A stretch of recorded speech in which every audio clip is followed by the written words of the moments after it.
Hold on one second. I've got to get to the chat over here on the YouTubes. Where are we, YouTubes? Where are YouTube streets? Where are you? I just open up a new one. I have to tell you, I had every intention to come home and craft, right? And then I came home. And I ate something, and I had a cup of coffee, and then like every muscle in my body started to hurt because I took this huge swim. It doesn't feel like anything when you're swimming. It really doesn't. But I don't know. It just tires you out. And I was just like, I'm tired. And I think, so I'll probably do, and I've got like a really horrendous busy week. Good week, but a busy week. Like tomorrow, Bachelorette. I've got to get stuff for, we're having something at the church. Then we have Thursday graduation rehearsal. Then I've got to get the balloons. My car's got to go in for service Thursday. And Friday is graduation. And somewhere along the line I've got to get my daughter. So when I've got to firm up when she is coming in. So yeah, and then Saturday, and then I've got to bake the cake. And then Saturday we've got the party. And then Sunday we'll probably have a continuation of a party. And then sometime I've got to get my daughter back. So, yeah, it's going to be a whirlwind. And I did my hair. I knew I had to color my hair, so that's done. Done, finished. And let's see. So we're going to talk. Let me get, I still haven't gotten to the chat. See, my ADD is going crazy. Let me get over here.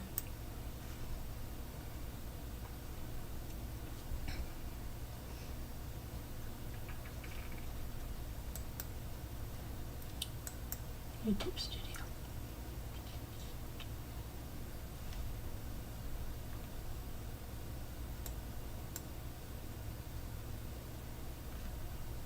Live.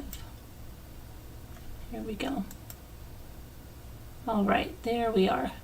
Beautiful. Thank you guys for coming in here. Hi, Rosalita. How are you? Hello there, Jen Grill, Linda. Let me get to live chat. So first we're going to talk about Carmelo Anthony because it's kind of cut and dry. I listened to the DA said that he brought everything to the grand jury. Now, of course, the grand jury is when the prosecution brings their side of things with evidence to the grand jury, and the grand jury decides if they have enough to bring the case to trial. So, which they did, and they indicted Carmelo Anthony on first-degree murder, and he is 18 years old now. He was 17 when he attacked Austin Metcalf. He's claiming self-defense. His lawyer then made a video, and it said, you know, that's what they're going to claim, that it's self-defense, and that, of course, when everybody hears what's going on, you'll understand why this is self-defense. Yada, yada, yada.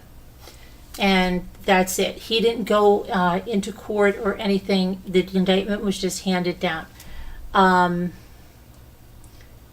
One of the lawyers, it was the defense lawyer, said this, you know, wills of justice, very slow moving, and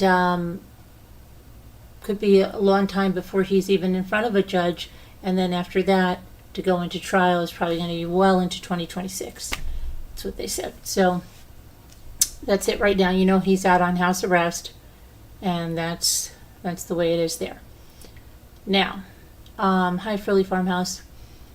The next thing we're going to talk about is this Mikayla Raines. How many of you have heard of Mikayla Raines? She's a YouTuber that kind of ran a fox sanctuary and had a goal of getting so many foxes away from the fur industry, fur farms. Well, she was married to a man named Ethan, and they had a daughter. I believe her name was Freya.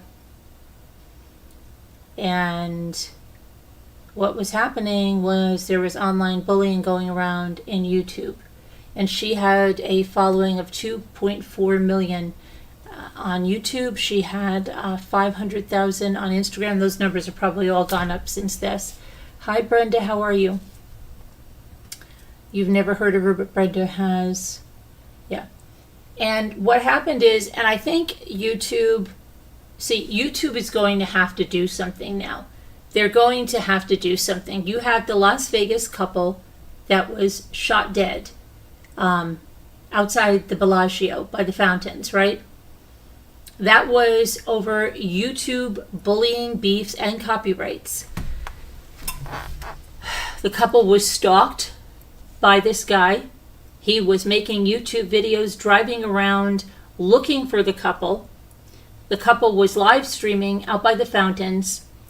There's footage of him walking by the couple and just staring straight ahead. And then you can hear the wife sees him, sees he has a gun. She starts going over by him, and he shoots the husband. You see the phone drops. She goes over by the husband. He shoots her, kills them both. Okay, that's number one. YouTube has got to get into this, okay? If your terms of service say clearly, you are not allowed to say, look at this creature's teeth. Look how ugly this person is. Look how fat this person is. They're disgusting. They're despicable. They're this, they're that. And you keep pointing to someone's image. YouTube says that's not allowed. Go look at YouTube terms of service. Yet, there are channels, okay, like the channel that stole my content, that's all that's on there. Every video is a video like that. Totally against YouTube terms of service. And it's also against YouTube terms of service to upload anyone else's content without their permission. Go read it. Yet, had that been enforced, right, there'd be nothing to talk about. And I'm going to show you, because YouTube has to be held accountable now. People are dying. People are taking their own lives. This woman took her own life because of this online bullying. And with anonymous accounts, with people that harass and stalk, pull up people's family members, post them in their community posts, their family members, their minor children, say things like they don't know how to pray. Don't take down the coverage, the content when they're asked to, that this is a minor child. You do not have permission to use my footage with my minor child. Take it down. And they refuse. And look at what we have now. So YouTube's going to have to be held accountable. And we knew this was going to happen. We said people are going to have to die. It's the way it always works in this country. People have to die before anything is done. YouTube could be told, and there's already people that have died. Remember the woman in Washington? Okay. You can't have anonymous accounts. Everyone needs to be accountable. No one should be going live without signing some kind of a contract. And they should be held accountable if their content violates YouTube terms of service. And if a channel, an entire channel, does nothing but bully someone, that's not allowed.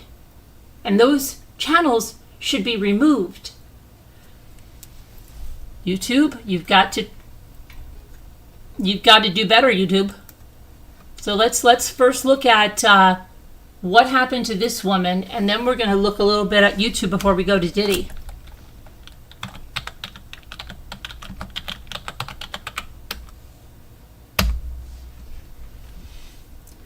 Okay, so this was Mikayla Raines. She was 29 years old. Again, she leaves behind a husband and a daughter. And she was doing good things. She was rescuing animals. Her husband said she wasn't doing this to be, famous or anything. She was doing what she loved to do, rescuing these animals. Now, she was on an autism spectrum too, according to the husband, which makes it even worse. Okay, that YouTube did not stop the bullying. All right, so the wildlife and online community is mourning the loss of one of its biggest stars, Mikayla Raines. She's the founder of Save a Fox Rescue, an animal sanctuary, died by taking her own life. This was confirmed by her husband, Ethan Raines. She was 29. He shared the news in an emotional video that was posted on the rescue's social media pages. He detailed how his wife struggled with the cruelty that she faced online. Okay, and I quote, this is him. This time, it went too far. She couldn't bear what she was feeling any longer, and she ended her life. He said this through tears in a video that was shared, and he said, it breaks my heart that someone who is selfless and devoted her life to animals could have so much negativity pointed at her. To those of you that pushed her to this, who said her husband, who had attempted CPR on his wife for 15 minutes before the paramedics arrived, every one of you that have been responsible for making her feel this way, I wish you had to feel what she felt. I wish you had to feel what I feel. Reflecting on the joy she brought to the world, her husband added, it's a world that's filled with darkness. She was just light. Beyond the commitment she had to animals, he highlighted how Mikayla found time to educate the online community about her mental health struggles and her personal battle. Looking at her from the outside, you could never tell what was going on in her head, he said. But even just socializing would send her over the edge. If you followed her personal page, she loved helping people, educating about the problems she and others faced on a daily basis. She was so sensitive to everything, which is a double-edged sword because on one hand it allowed her endless empathy for those in her care, but it also meant that she took everything negative to heart. Despite these ridiculous claims and rumors all about her online, Mikayla kept on her mission of saving and rescuing as many animals as she could.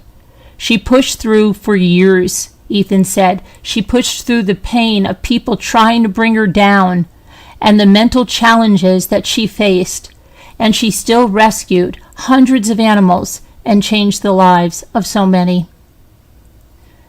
He acknowledged that the impact she had on so many people around her, and he said that there would be a public service at the sanctuary that's going to honor her memory.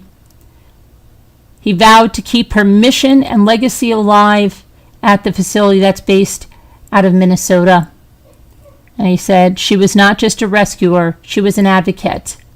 Her legacy is Save a Fox, and despite her being the most important part of that, I'm not going to let it stop there. I will do whatever I can to see Save a Fox keep moving forward to save as many lives as possible. As long as you guys continue to support all of us here at Save a Fox, I will keep pushing forward. I'm confident we can bring more light to the world, and we'll be doing it for Mikayla. And lastly, it says if you or someone else needs help, call 988 to reach the crisis lifeline. So, yeah, let's see exactly what they doing to her here.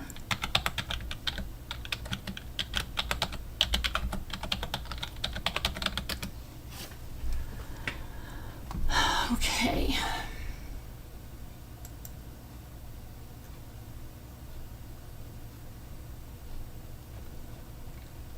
So what they're saying now is that her death is putting a spotlight on cyberbullying, and that's a good thing, and that spotlight should not come off until YouTube does something to change this.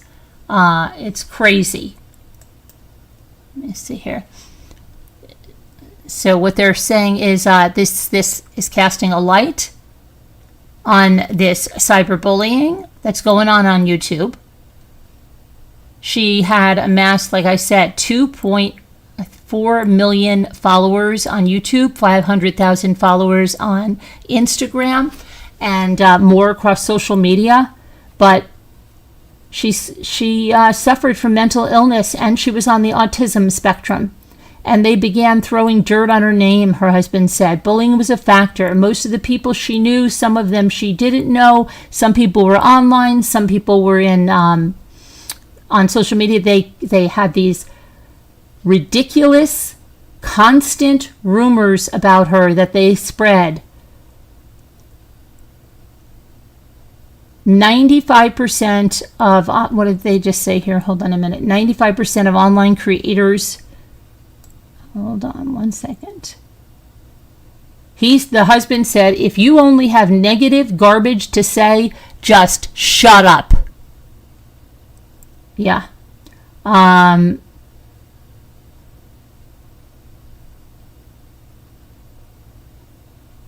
They say that while nearly half of U.S. teens have faced it, 41% of adults have faced it, and 95% of content creators online have faced bullying.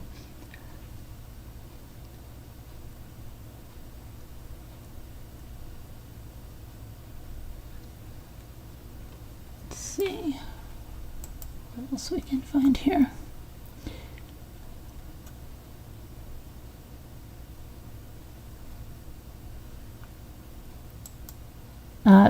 Her bullying was relentless.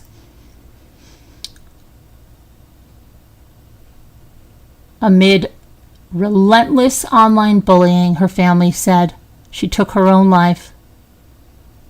2.4 million followers on YouTube. She rose to fame with her nonprofit organization, Save a Fox, which seeks to rescue foxes and exotic wildlife.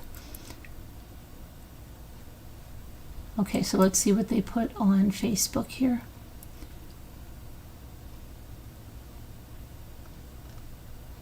He has a video on Facebook, and they also have fundraiser going on there. Let's see.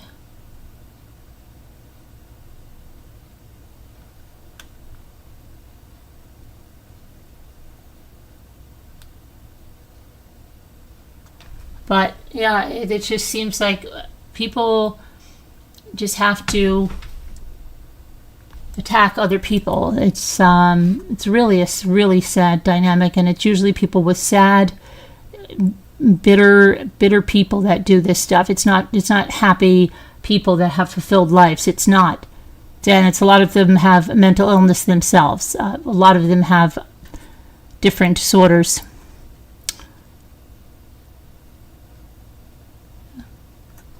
Let's see here. He said she was never in it for the fame or money.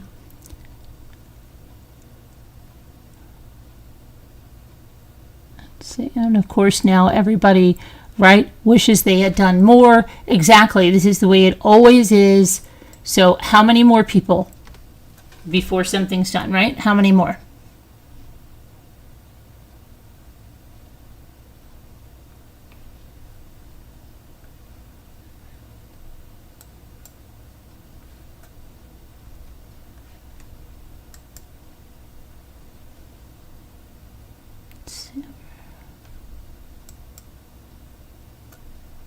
Okay, YouTube star Mikayla Raines, she couldn't bear what she was feeling, said her husband.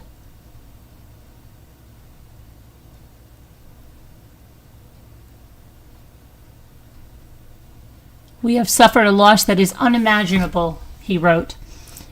Mikayla was truly the most amazing and inspiring individual I have ever known, and not having her here makes everything feel empty. I feel broken.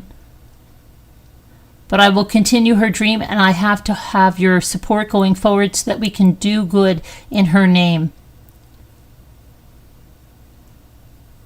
In the Instagram video, he noted that while Mikayla, who founded the Minnesota-based nonprofit in 2017 when she was just 20 years old, was one of the most selfless people he has ever known. Due to her work with animals, she also faced several challenges in her private life. As many of you know, she was on the autism spectrum, and while that made her life very difficult, it allowed her to hyper-focus on one thing, and that one thing was obviously animals. He also noted that she was so sensitive to everything, which was a double-edged sword. On the one hand, again, it allowed her endless empathy. On the second hand, she took everything negative to heart. He said that in the recent years, Mikayla and her animal rescue nonprofit had allegedly been the focus of an online bullying campaign from people she knew, including those who worked at other animal sanctuaries. He said this hurt her a lot, and while she initially pushed through, things got worse in recent months when people she considered her close friends started joining in. Yeah, ultimate betrayal. People you think are your friends, and they start joining in. Absolutely. Mikayla felt as if her whole world had turned against her. She couldn't bear what she was feeling any longer, and she ended her life. And it breaks my heart that is selfless and devoted her life to animals could have so much negativity pointed at her. He concluded his video saying that if anyone felt lost and hopeless, they should reach out. He added that people should continue to look out for their loved ones and look for the signs and do something or say something before it's too late.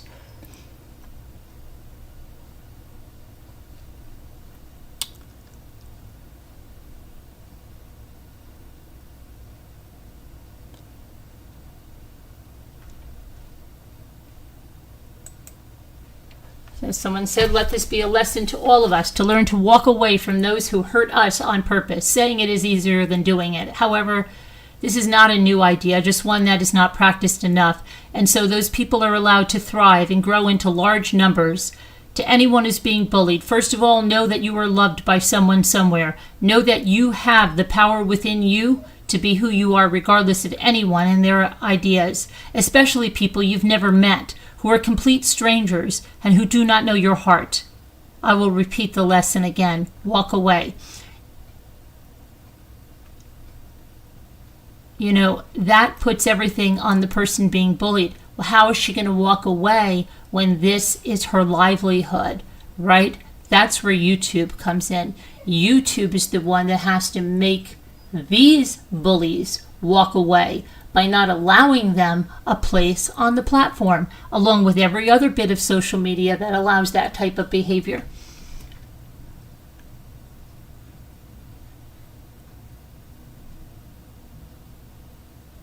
Okay. Someone said Steve Jobs, Zuckerberg, Gates should be made aware of the thousands of lives they have taken to give us that era of technology which destroyed our lives and made them billionaires. While our children are taking their lives, they are getting married, having a yacht trip. No, that's not the answer. The answer is make them take account, hold these people accountable. You don't just have free reign. You don't need anonymity. The internet is real life. Okay? It's not fantasy world. It's not cosplay. If you can't be on the internet, and I'm not saying you have to show your name, but the company doesn't have your name and you don't stand behind anything you do, then you shouldn't be doing it at all.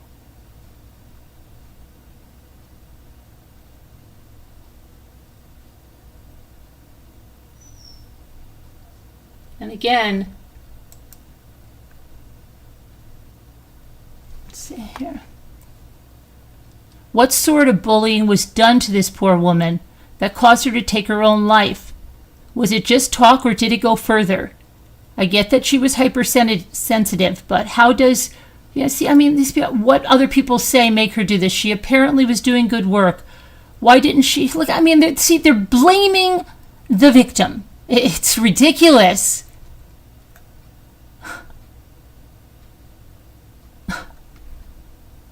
Oh my goodness. Crazy.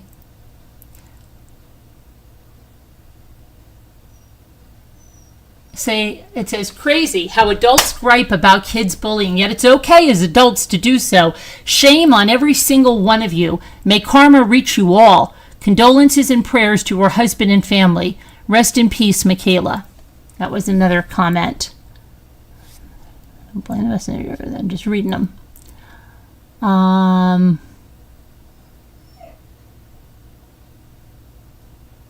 Oh my gosh, she was an HSP as well as an empath. People are horrible, especially on the internet. I'm so sorry for the loss of such a giving person. Let this be a lesson to bullies everywhere. Your actions have consequences.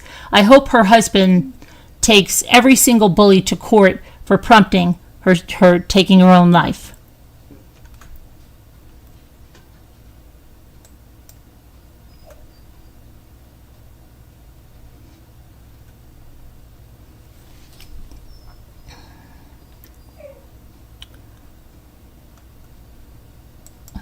What else we have here?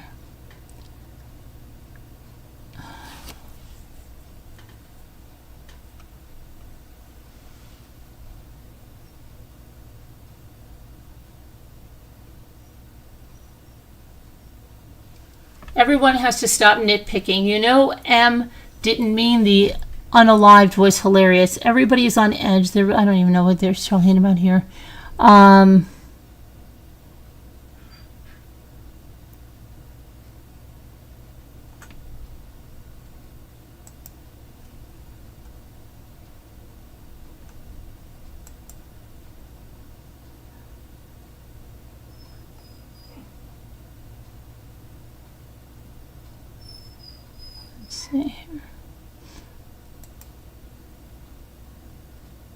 I can't get over how sad this is. She was beautiful through and through and a bright light that we need in this world. We must at least try to stand up to the hypocrites who preach love, then deliberately go out of their way to push people off of a ledge. It's so cruel.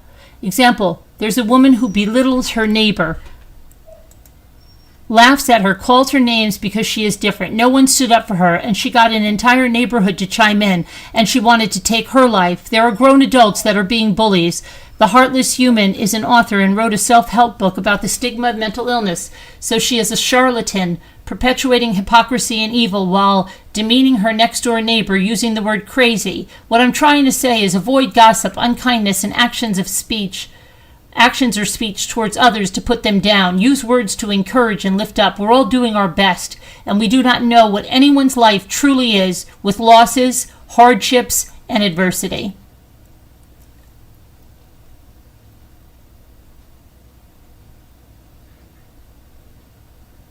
Humans are such a-holes. What happened to kindness and caring? If you can't say anything nice, don't freaking say anything or type negative crap on people. Sad.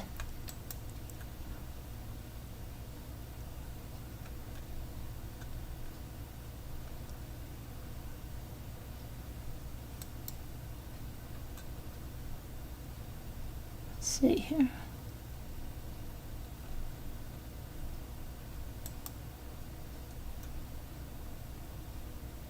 Some people are just a waste of air. That poor girl was such a blessing to those animals. She was beautiful inside and out.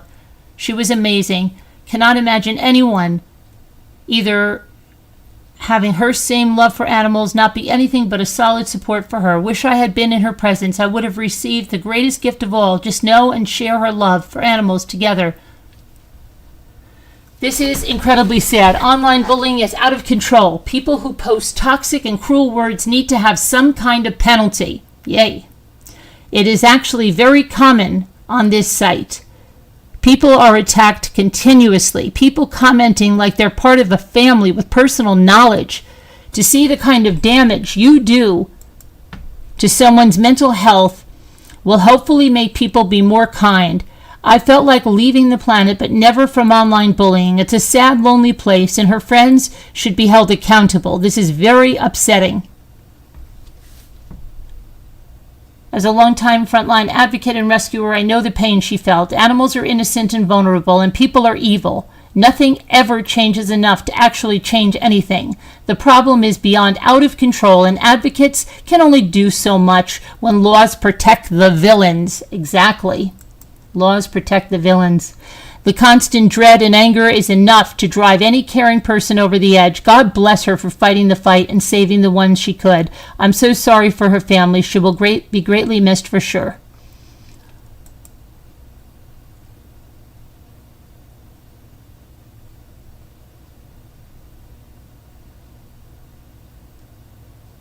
One, take them to court. Two, should have blocked those who bully, especially her friends. It's sad. She didn't deserve this. She's young. It seems to me that doing TikTok or YouTube to take your life, it's horrible that those people out there are so negative and have no life at all. Sorry for your loss.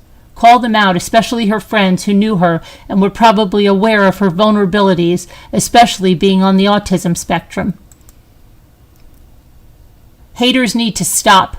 Unless she was hurting the animals, they need to keep their mouths shut. Other animal activists should support other activists, period. I would tell artists, influencers, content creators, do not click on or read other people's comments online if you can't possibly avoid it. There's just too much easy hatefulness out there. Maybe if you want to know what people online are saying about you, trust your best friends, your family, or significant other to read them and forward only the good reviews to you.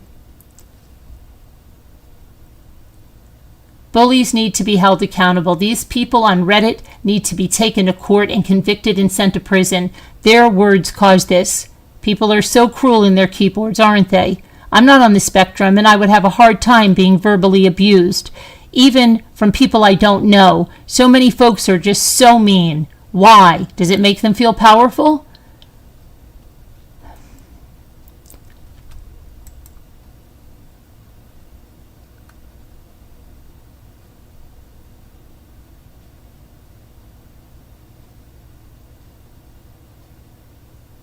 Okay, they said that I'm surprised the article doesn't mention the context behind the tragedy. A large part of the criticism and harassment this woman faced came from a Reddit community called Save a Fox Snark. It's one of many snark subreddits on Reddit, spaces that often cross the line from critique into sustained personal attacks. These communities operate in plain sight. And unfortunately, the impact they have on real people is often downplayed or ignored altogether. It's important to acknowledge not just what happened, but how and where it happened. Without that, we miss the full picture and miss the chance to ask how we can prevent this from happening again. Dear bullies who left their mark, okay, wow, that's a lot that they just said there.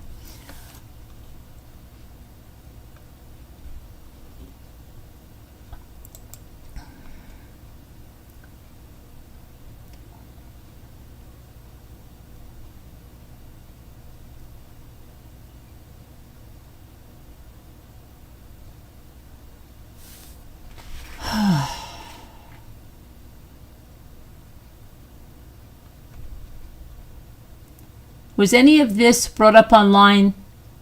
Like some make videos saying, hey, this or that is happening, and they get rallied around. What could all of these people possibly have anything negative to say? I really wish she would have gotten help before doing what she did. So sad. By Mikayla herself, yes, and others, but she did not name her bullies. She did not have the time. She was always busy or had the grace not to. There are receipts online.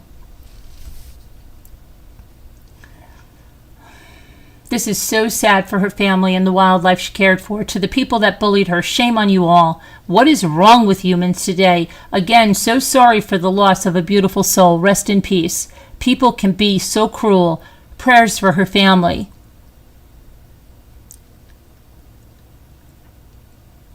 People were nicer before the internet, someone said. And then someone said that's because they generally saw immediate consequences for their negative actions, usually involving a hand or two.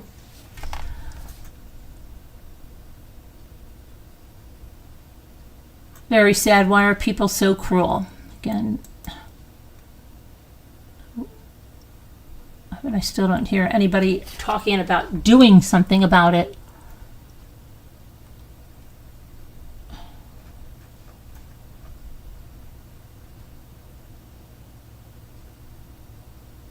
She was bullied online relentlessly.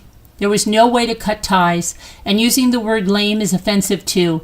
You can find a nicer way to say it, but not using that word at all. You don't know how depression and suicidal ideation work if you think it was a deliberate choice rather than the depression sending her messages of hopelessness.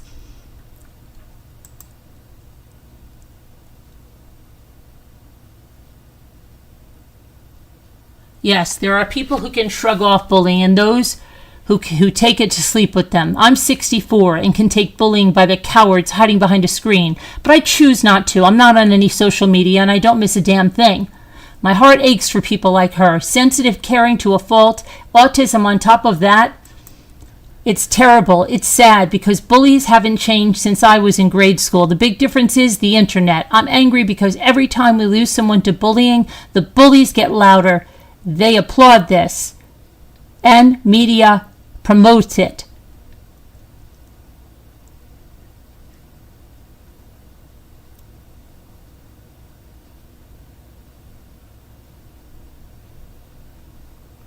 Oh, there's no... Bullying is getting ridiculous. Some people who are on here calling out bullying, I would put money on it that many of them have been bullying others in the comments. People need to realize she's a real person who has feelings. She did nothing wrong.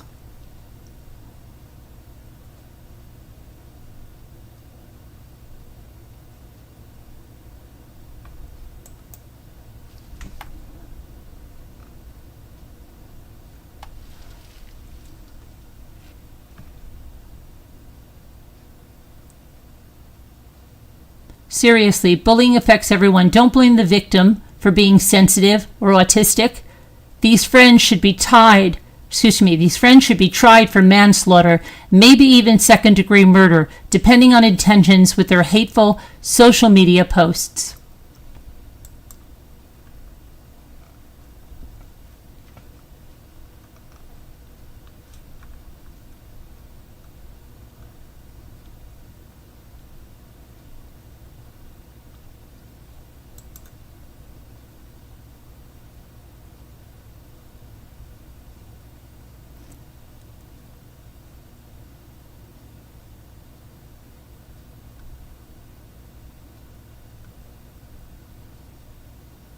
Wow, what cruel people to push her to this. If they have a soul, they should all feel regret over this.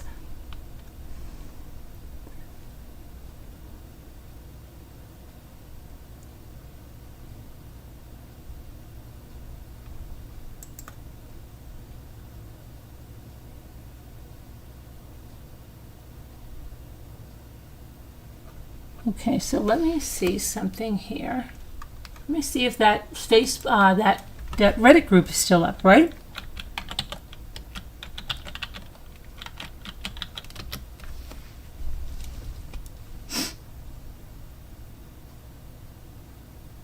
It should have been taken down, correct?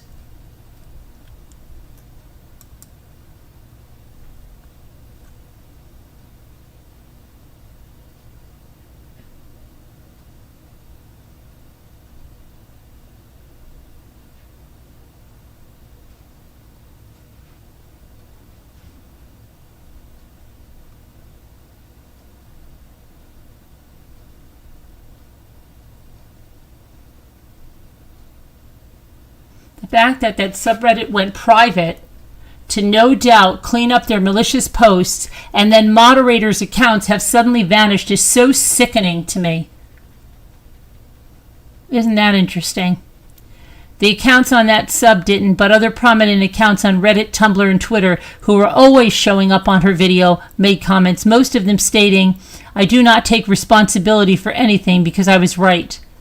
Does the Wayback Machine keep snapshots of Reddit pages?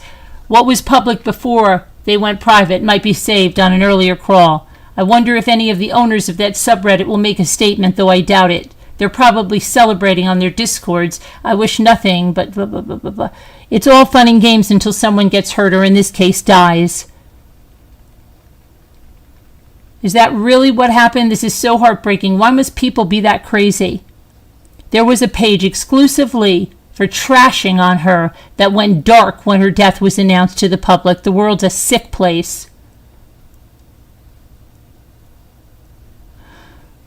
Making a page exclusively to trash someone to the point they take their life has to be a special kind of effed up, obsessed, and weird. Well, how about a channel? Especially when it's someone trying to do something good. I'm so sorry to her family.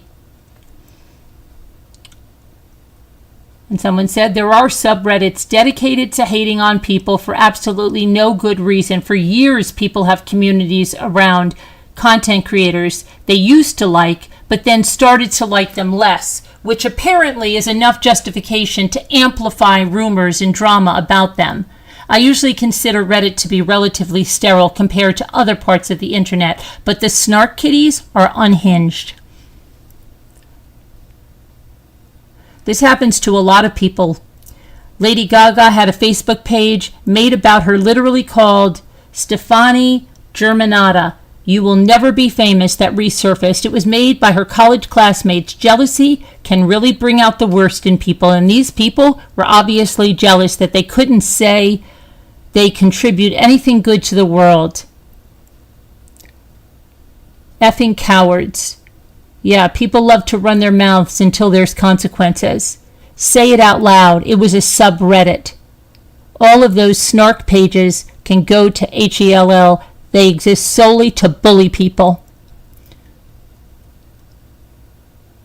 Wow, would you look at that? It's private. Such punk arse cowards, that a lot of them, trying to talk shite for no reason. Look who's hiding from the consequences of their actions. Oh, F, that's depressing. She was sadly harassed to the point of taking her own life, in part by a snark page which exists on Reddit dedicated to doing so. They have since set the subreddit to private because the people behind it not only are deplorable, vile people, but also cowards. She will be missed so very deeply, just an incredibly kind soul who wanted to do good in this world. I wish her family nothing but the best during their time of grief, and that they know how loved she was for her work. Rest in peace, Michaela. Let's see. I mean, Reddit did hold on to their jailbait subreddit until being blasted on public articles made them chuck that into the bin real quick. All I have to say is Reddit doesn't usually do anything about most stuff unless their hand is forced by outside forces. There's been several motions to preserve the sub for legal evidence filed in the last 24 hours. Good. I hope they find and lock up as many of these sick freaks from there as they can. Someone should have made a list of the top mods and contributors to that sub before it got taken down and hold them all accountable. It should be added, she took a secret hiatus from posting a while back from a group of people on Facebook that she knew in real life doing it as well. It's not just on that sub, but it should definitely be investigated. Reddit protects these snark communities. It's pretty disgusting.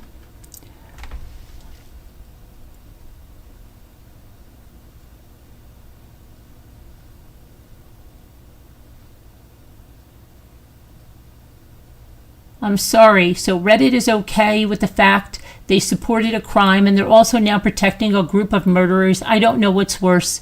They hate that showing of animosity of these guys, or the fact that Reddit staff could also be looking at federal charges as well as that group because they did nothing to stop it. Sounds like they want to keep certain things under wraps and away from public criticism.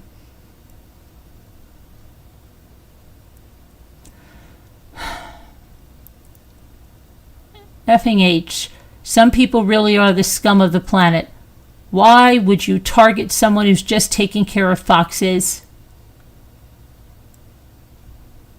Apparently a whole snark subreddit that now cowardly went offline has been atrociously bullying her. Some staff were starting to be repeated by people in real life.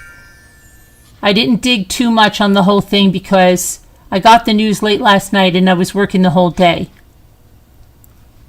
It's just the lowest of the low, the darkest of the dark, the shiniest of things possible to bully someone trying to be an advocate for animals in a world that doesn't treat them kindly. I hope the harassers Okay, and saying all that stuff. I have no idea how the Save a Fox Foundation were the voices of Kitsune. It made me universally more angry at how Mikayla was taken from the world far too soon. I hope she knows her legacy, hard work, and spirit continues strong, and her family receives the help and support they desperately need now.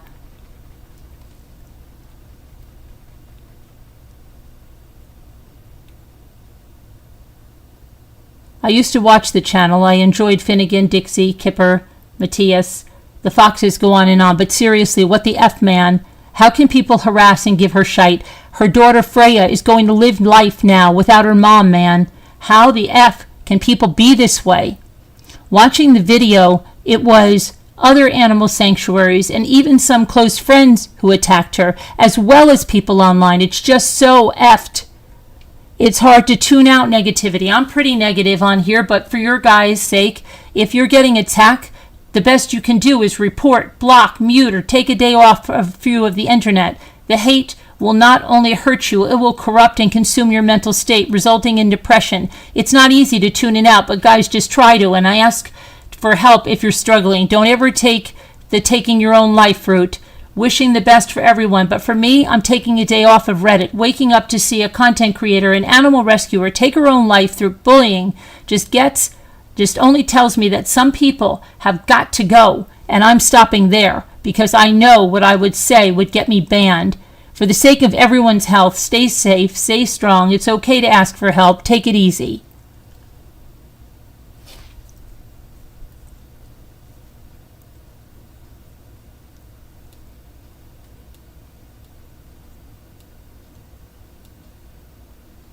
And Reddit is completely complicit in this tragedy. They actively allow and defend snark subreddits, which do nothing but spread the most vile hatred imaginable.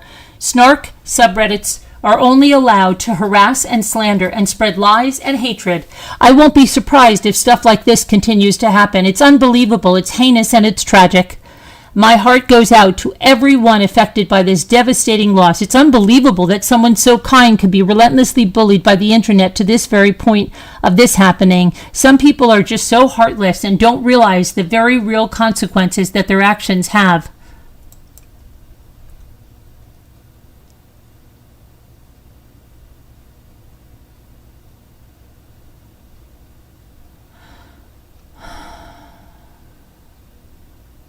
This is heartbreaking. I used to watch their videos all the time, and she seemed like such a compassionate and loving person.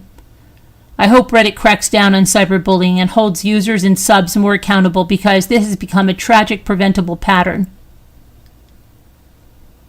They should look into a wrongful death suit, take whatever they get, and put it back into the rescue. People that online bully should be held accountable for their actions. Freedom of speech doesn't protect hate speech. There was a veterinarian who also took his life because of backlash. Working with animals is a thankless job. People need to be kind to each other in the rescue and animal communities.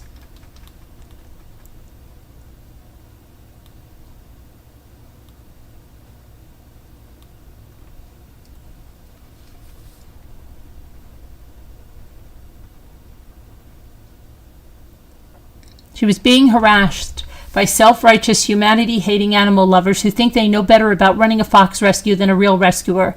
Amongst other stupid things, they accused her of buying foxes for profit and abusing them. However, she did buy foxes to save them from being killed in a fur farm. It's ridiculous the way internet twists the words and actions of a creator in order to bully them online.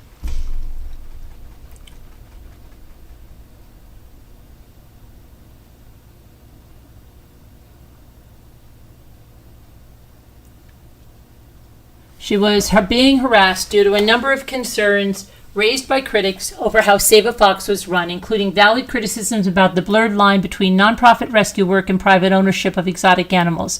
Many pointed out that foxes featured in videos were sometimes privately owned or bred rather than rescued, raising ethical concerns about using donation-funded platforms to promote or sustain personal pets. There were also allegations of inadequate care, animal neglect, and overcrowding, with some former volunteers or followers claiming that animals had died due to preventable issues. Critics questioned the sourcing of foxes from breeders or fur farms, arguing it could unintentionally support the exotic pet trade. and expressed concern the videos showing cuddly or playful foxes gave the wrong impression about how difficult they are to care for, encouraging unqualified people to want them as pets. Additionally, a lack of transparency about how donations were used. What animals, this is a person justifying the bullying, justifying it. Because if they had real concerns, they don't have to use bullying to do that. It's ridiculous. This is justification, right? You're just educating people. Yeah.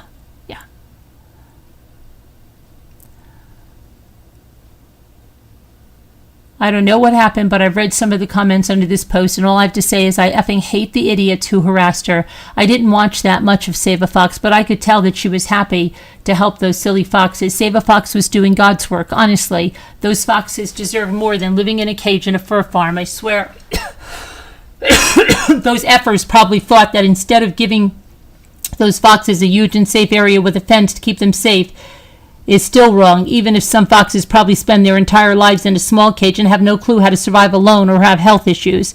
But also, rest in peace, Michaela Raines. Neither her nor Save a Fox deserved the hate and harassment for her work. I wished I could have donated to them, but I never had the money to. Reddit is one of the biggest leaders in online harassment and bullying. They allow subreddits designed to bully a single person. The website truly is shite.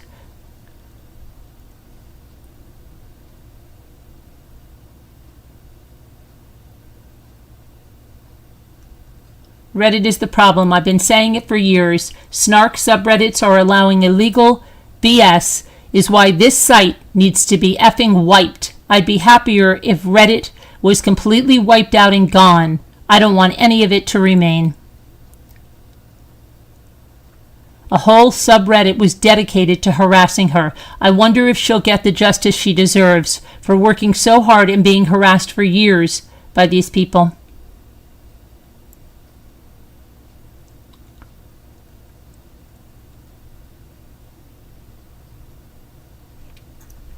Terrible. Unless something's done, it's going to happen again and again and again. It's the way it is, because these people are relentless. Just like they said, they are relentless. Hi, Marianne. How are you? Liz, I'm not sure what your comment was, honey. Reddit is, that's, if you said Reddit is evil, that's fine. That's fine.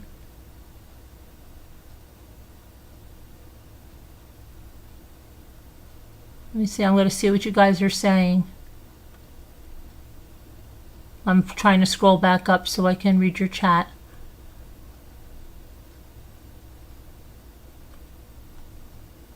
Hi, Snow Remover. Hi, Brenda. Hi, Sassy Darcy. Let me see here. Hi 61. Denise, hello there. Hi, Serenity Trek. Terrible, Serenity Trek. This has got to be stopped. It just does. You just loved her. I'm so sorry. It's not young people doing this. It's mothers, fathers, grandparents. They're absolutely right, Snow Remover. 70 and 80-year-old people. Just terrific, Rosalita says. Renewal that was charged for the murder. Yes, I do. And these people.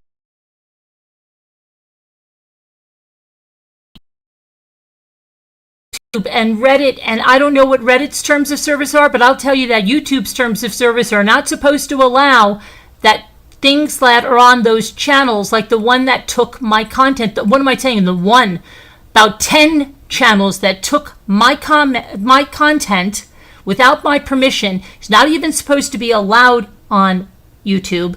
But secondly, the kind of content they produce is not allowed on YouTube, but it's not enforced. I'm not so thick-skinned enough to do social media. I believe 5% of people are good, says Snow Remover. Yes, really, the girlfriend who kept texting him to hurt himself. It's not hurt people. It's miserable people with no conscience, destroy people. Amen, Rosalita. Amen. These people are miserable. They have no conscience. They say they lie about who they are. They say they're religious. They say they believe in God. No one that believes in God, at least the God I believe in, the God I think most of you believe in, does the things and says the things that these people do, and how they try to systematically destroy people. Yeah, absolutely. I love the sun. Hi, it's Pink.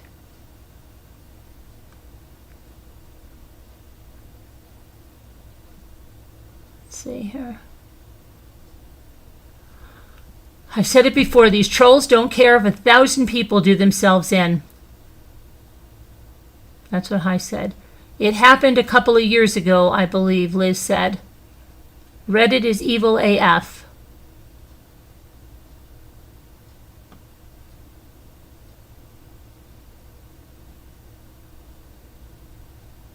Let's see here.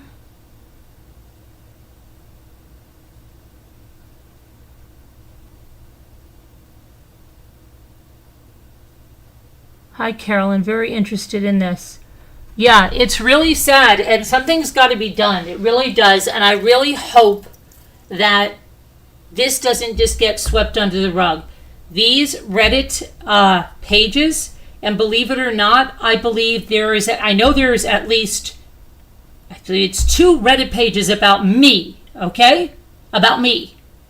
But there's Reddit pages about literally any creator that is popular or has a following. They'll make a page and they'll do nothing but rip the person apart, nothing but commiserate with other miserable people and plot and scheme to hurt that person, to spread false rumors about the people, to destroy them.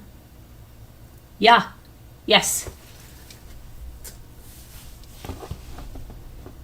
It's disgusting. It's absolutely disgusting. But, like I was saying, it shouldn't be allowed at all.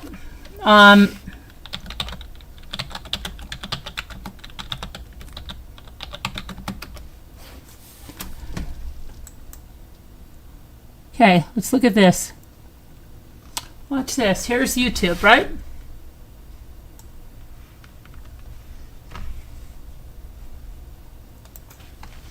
Here is YouTube.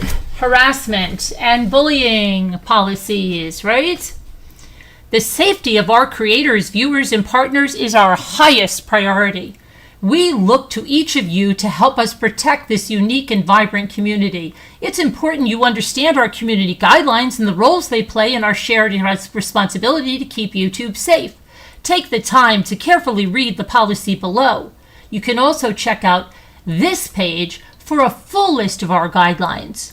Now, we don't allow content. Now, just listen to the hypocrisy of this. We don't allow content that targets someone with prolonged insults or slurs based on their physical traits or protected group status. We don't allow other harmful behaviors like threats or doxing. Keep in mind that we take a stricter approach on content that targets minors. If you find content that violates this policy, report it. Instructions for reporting violations of our community guidelines are available here. If you find many videos or comments that you would like to report, you can report the channel. For tips about how to stay safe, keep your account secure, and protect your privacy, check out the Creator Safety Center and stay safe on YouTube. If specific threats are made against you and you feel unsafe, report it directly to your local law enforcement agency. Okay? If you're posting content, don't post content on YouTube if it fits any of the descriptions noted below. Let's see. Content that contains prolonged insults or slurs based on somebody's intrinsic attributes. These attributes include their protected group status, physical attributes or their status as a survivor of SA, non-consensual intimate imagery distribution, domestic abuse, child abuse, and more. Content uploaded with the intent to shame, deceive, or insult a minor. This means intending to make a minor feel unpleasant emotions. Would that be, wait, answer me something. Would that be someone making a video about my children saying and posting my children's faces saying, your son doesn't know how to pray? Would that fall under that category, do you think? Do you think so? Do you think uploading videos with my children's faces without my permission and mocking them in videos would fall under that?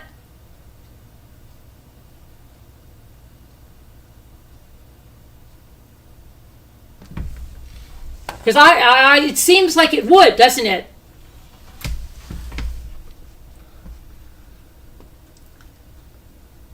A minor is someone under 18 years old, intending to trick them to behave in ways that may harm themselves or engaging in name-calling towards them. The policy applies to videos, video descriptions, comments, live streams, and any other YouTube product or feature. Keep in mind, this isn't a complete list. Note that these policies also apply to external links in your content. These can include clickable URLs that verbally directing users to other sites. If the primary purpose is educational, documentary, scientific, or artistic in nature, we may allow content that includes harassment. These exceptions are not a pass to harass someone. Some examples include debates related to high-profile officials or leaders, content featuring debates or discussions of topical issues concerning individuals who have positions of power, like high-profile government officials or CEOs of multi-international corporations, scripted performances, insults made in the context of an artistic medium such as a scripted satire, stand-up comedy, or music such as a diss track. Note, this exception is not a pass to harass someone and claim I was joking. Harassment education or awareness, content that features actual or simulated harassment for documentary purposes or with willing participants such as actors to combat cyberbullying or raise awareness. Note, we take a harder line on content that maliciously insults someone based on their protective group status, regardless of whether or not they are a high-profile individual. In some cases, we remove the content or issue penalties when someone repeatedly encourages abusive audience behavior, repeatedly targets, insults, and abuses an identifiable individual based on their intrinsic attributes across several uploads. You know what that means?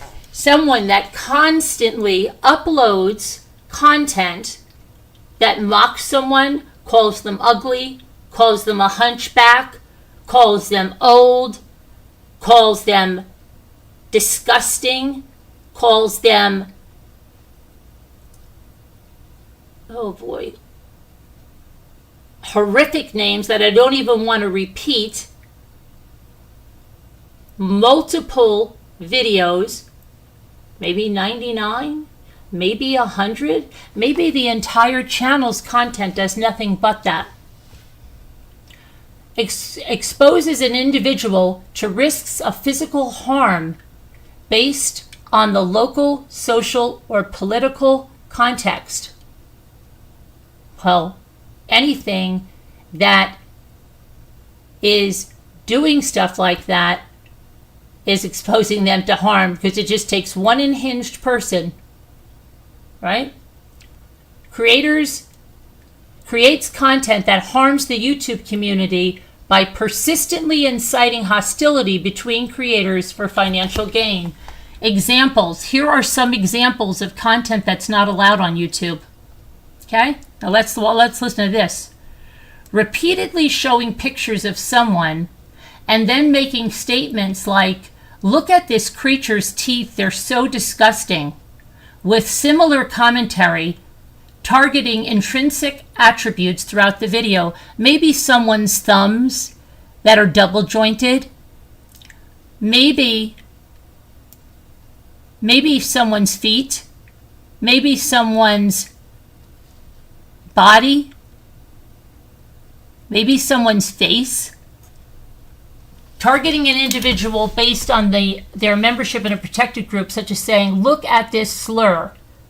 Using an extreme insult to dehumanize an individual based on their intrinsic attributes. For example, "Look at this dog of a woman. She's not even a human being.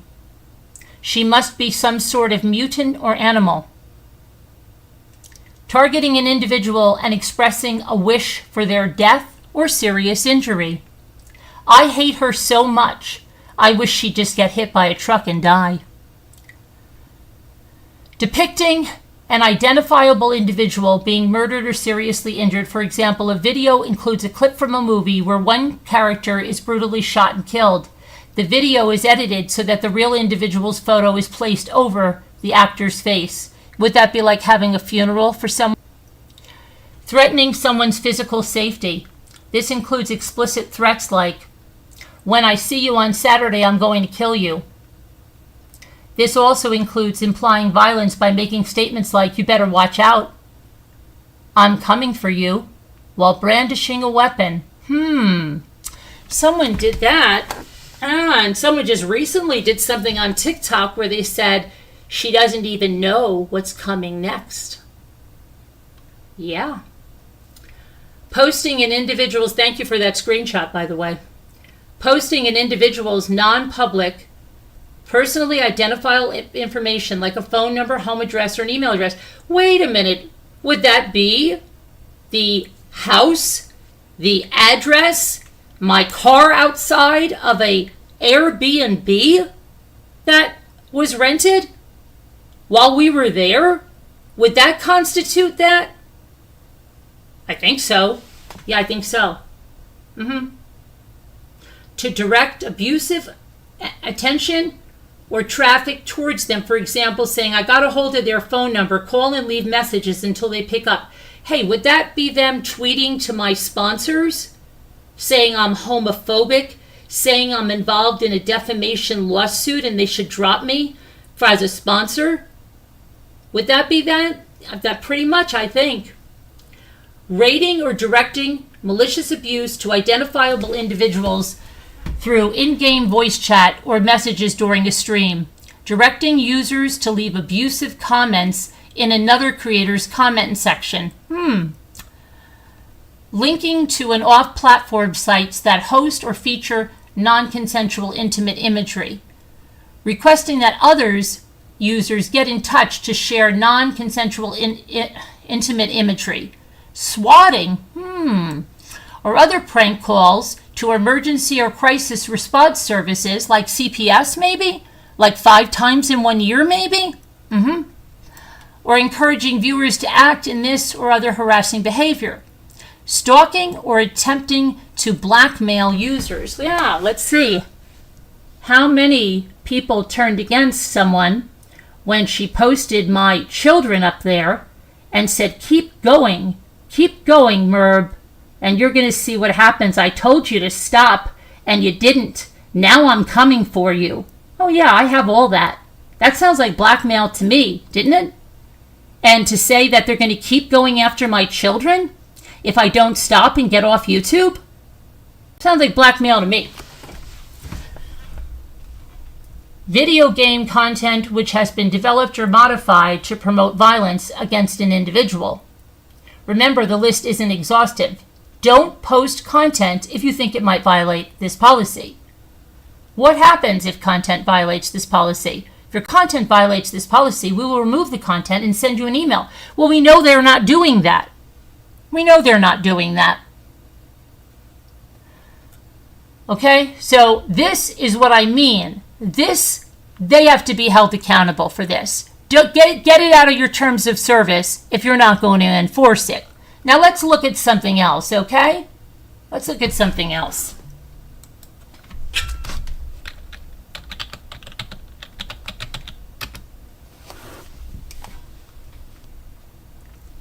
Copyright tips. It gives the creator of an original work some legal rights in deciding how that work is used. Copyright protects original works that are creative, expressive, and fixed in a tangible medium like YouTube videos.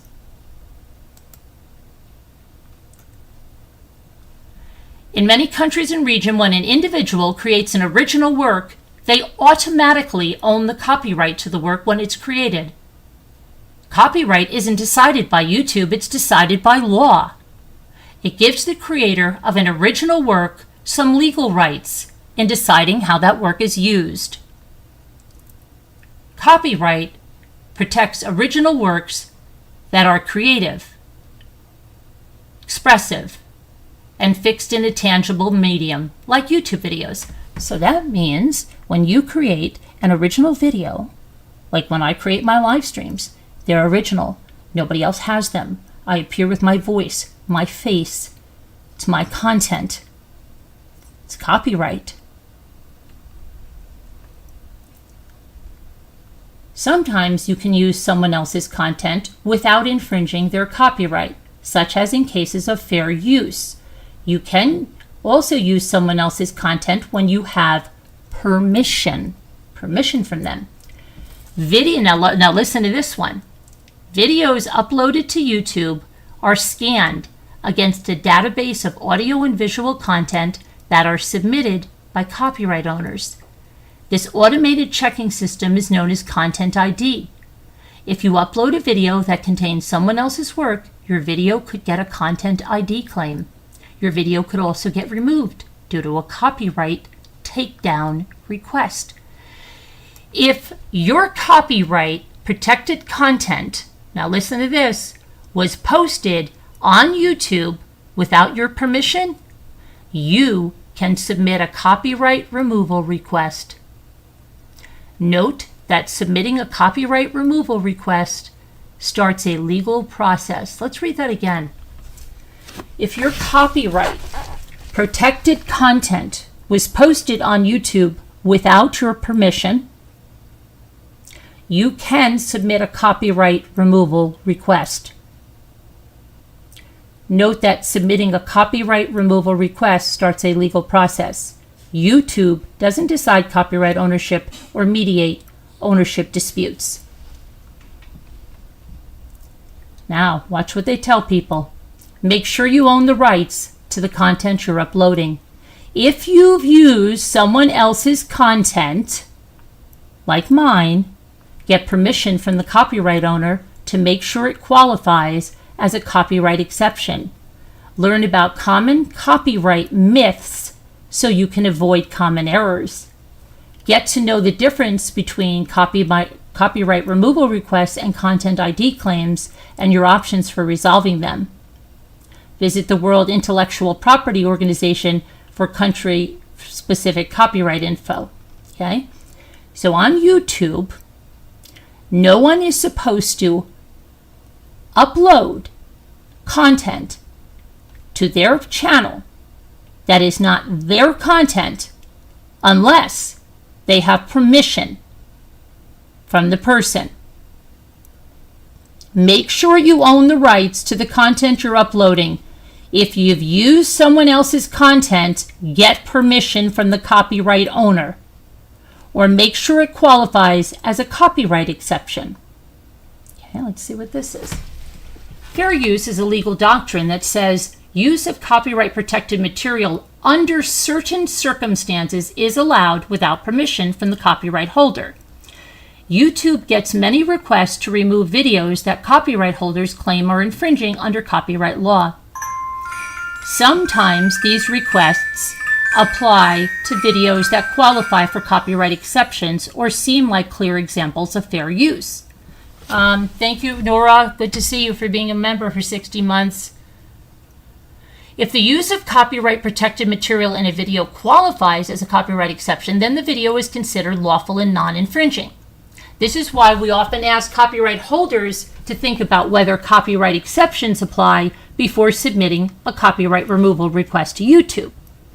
If a copyright holder believes a video doesn't qualify for an exception, then they must provide us with an adequate explanation as to why.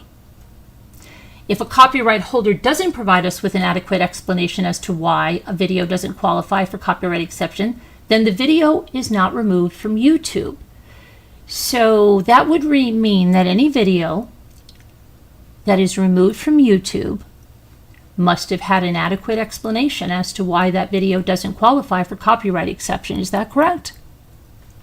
Okay. Copyright exceptions around the world. While international rules about copyright exception are often similar, they can differ. Different countries and regions may have different rules about when it's okay to use copyright protected material without the copyright holder's permission. In the United States, works of commentary, criticism, research, teaching, or news reporting may be considered fair use. In Europe, more limited exceptions are recognized, and the use must fit into specific categories such as quotation, criticism, review, caricature, parody. Other countries have concepts called fair dealing that may work differently. Ultimately, courts decide fair use cases according to the facts of each unique case. You'll probably want to get legal advice from an expert before, okay, listen to this now. You'll probably want to get legal advice from an expert before uploading videos that use copyright protected material. 4 factors of fair use. In the United States, judges decide what's considered fair use. A judge will consider how the 4 factors of fair use apply to each specific case. The 4 factors of fair use are the purpose and character of the use, including whether the use is of a commercial nature. Now, do you understand a commercial nature is a monetized YouTube channel? Do you also understand that someone, and it is a case that is cited many times, even if the person's YouTube channel is not monetized, but there are external links like PayPal, Cash App, Buy Me a Coffee, that's commercial use.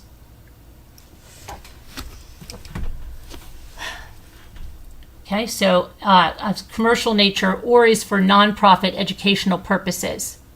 And then the nature of the copyrighted work, the amount and the sustainability of the portion used relative to the whole copyrighted work. When people say, oh, how many times have you heard people say, I love clip channels. I always come here and I watch it here and I don't go to the main channel anymore. Does that fall under fair use? When it is a substitute for the original work? Look it up. The effect of the use upon the potential market or value of the copyrighted work. All of that falls into consideration. YouTube's fair use protection initiative. In rare cases, we've asked YouTube creators to join an initiative that protects some examples of fair use on YouTube from copyright removal requests. Through this initiative, YouTube indemnifies creators who use fair use videos who have been subjected to removal requests for up to $1 million of legal costs in the event the removal results in a copyright infringement lawsuit. The goal of this initiative is to make sure that these creators have a chance to protect their work. It also aims to improve the creative world by educating on both the importance and limits of fair use. Limits. Because of the variation in the rules governing such uses by different countries, we're only able to offer the initiative to creators living in the United States who agree to have their videos are only available in the United States. If you'd like to learn more about fair use, there are resources online. The following sites are used for educational purposes only and aren't endorsed by YouTube.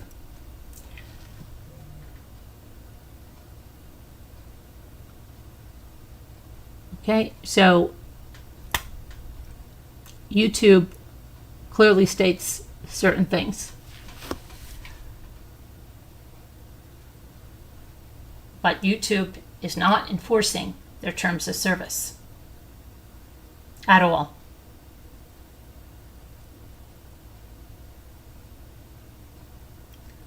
And that's a problem. That's a problem. And that's causing people to be bullied relentlessly and have no relief because there's nobody to call at YouTube when someone's got your children up there and someone's bullying your children. Right? There's no one to call for that.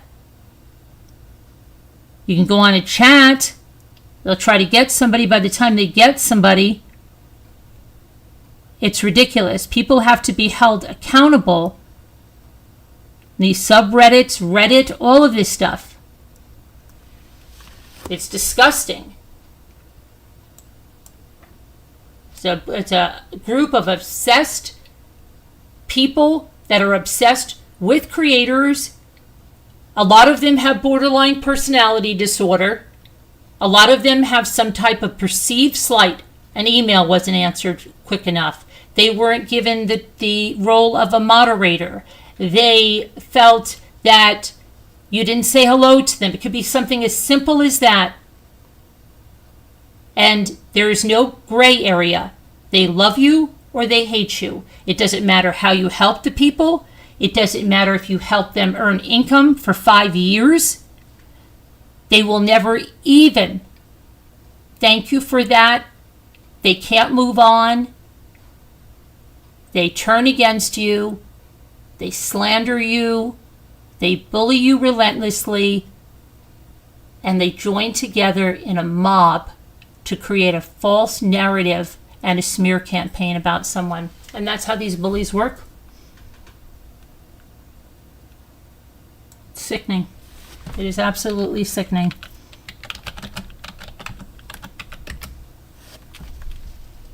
Okay, let's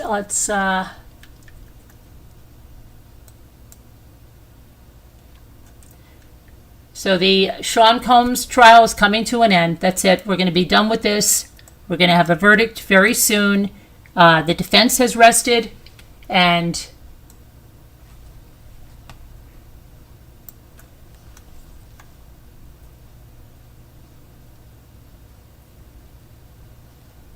Sean Combs thanks the judge. It's federal trial. His defense rests after 28 days of testimony. Both sides have rested. He didn't take the stand in his own defense, but they both rested their cases.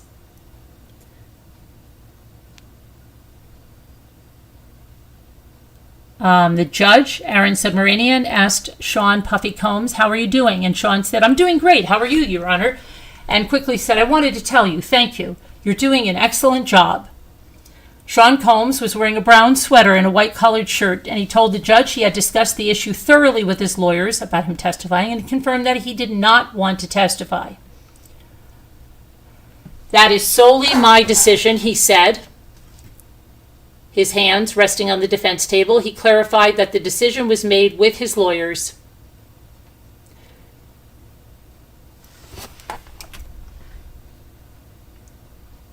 Okay, let's see here. He's pled not guilty to the charges that he's charged with. His lawyers have vehemently disputed the government's depiction of him as a leader of a criminal conspiracy responsible for crimes across 2 decades. They have argued that the women were willing participants in these encounters during years-long romantic relationships with him. Before the defense presented its case, it made an extensive legal argument for the court to enter an acquittal on the charges.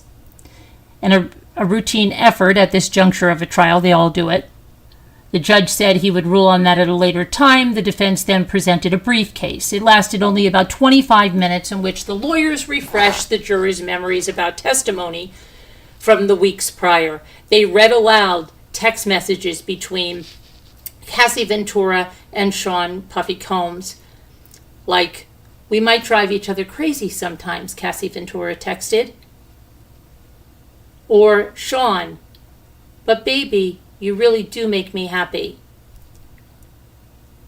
The bulk of the defense case has already been made throughout the trial during vigorous cross-examinations of nearly all of the 34 witnesses. Sean's team of lawyers grilled Cassie Ventura and Jane, not a real name, on inconsistencies in the accounts of witnesses and elicited testimony in which former employees expressed continued admiration for Sean Combs.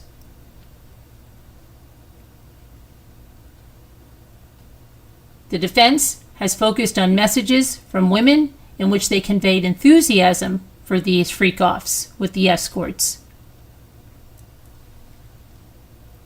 On Tuesday, Garagos, the lawyer for Mr. Combs, spent hours combing through Jane's messages as she cross-examined the final government witness, Joseph Cerciello, a federal agent who reviewed thousands of pages of records in the case. Jane texted, "Tonight was amazing." She texted that to a man who had been flown in for a hotel night in 2023.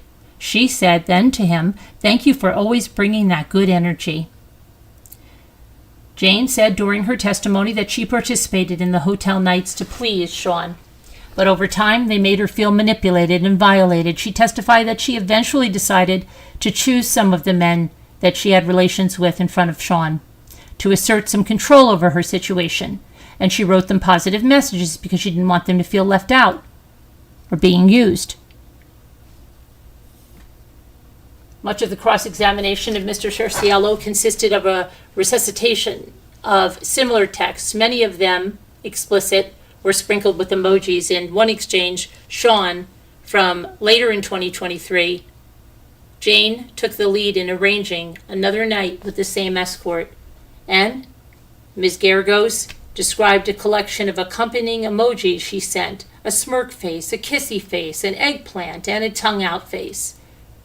"Baby, all is set," she texted Sean about the plan, along with heart emojis. Jane's relationship with Sean lasted until his arrest in 2024. When Cassie Ventura sued Sean in 2023 in November, the couple briefly broke up amid tensions over those hotel nights, but soon got back together, and she resumed having relations with the escorts. As scrutiny of Mr. Combs was building, the encounters took place at their homes instead of in the hotels. On Tuesday, the defense played several clips from encounters, intimate ones, between Jane and an escort in the summer of 2024, which the jurors watched on private screens and had headphones to listen to the audio.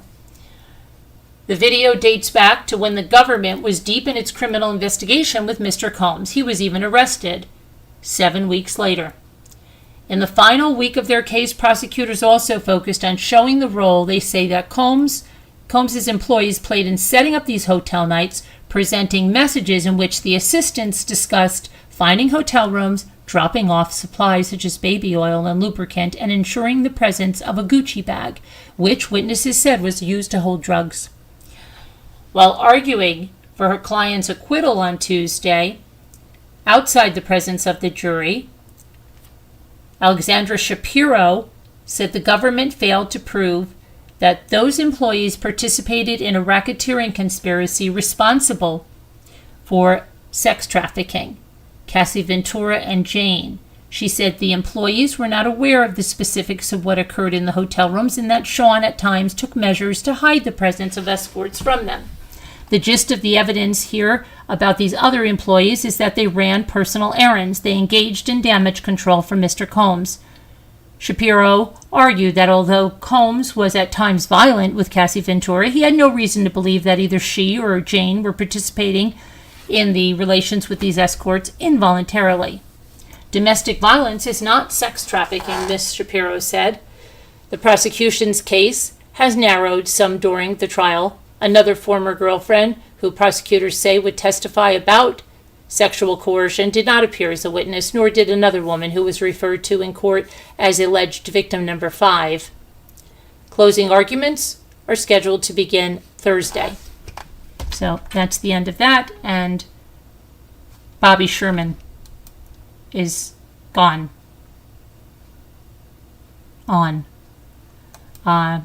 Did you know that Bobby Sherman died at 81? Let's see this. I know Linda, I told Linda she was shocked about Bobby Sherman.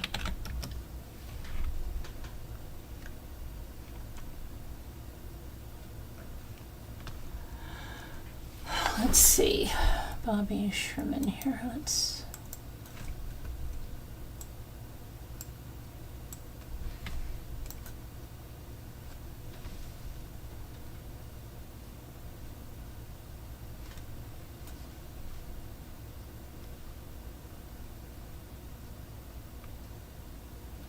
He was diagnosed with stage 4 cancer earlier this year. So I believe he was 81, right? 81.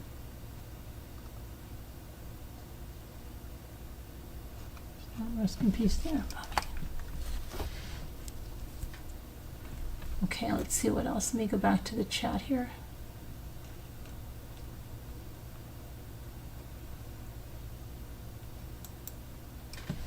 All right, let's see what you guys got.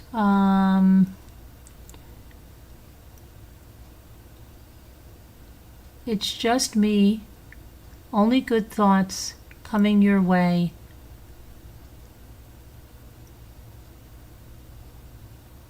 I'd let her get away. What?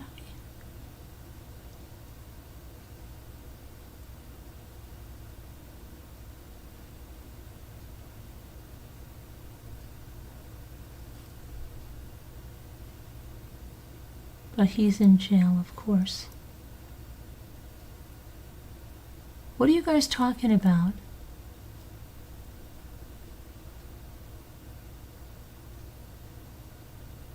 Trying to get a feral cat inside. He will let me pet him now, but I can't get him to come in. But I'm not giving up. That's sweet, Marianne. My daughter does rescue like that, and she has a cat that was a feral cat. That's the sweetest thing. She was taken in as a kitten, but she just had 13 teeth pulled. She's only 4 years old. My daughter was beside herself today and said, like, oh my gosh, you know, she thought, because the cat just had it taken out, the cat wasn't eating, and then she thought it was constipated. She went back to the vet. She was beside herself, but now that the cat's okay. They took care of it at the vet, and she's okay. Let's see. It's a very well cared for cat my daughter has there. Good luck on that, Marianne. I hope you get the cat.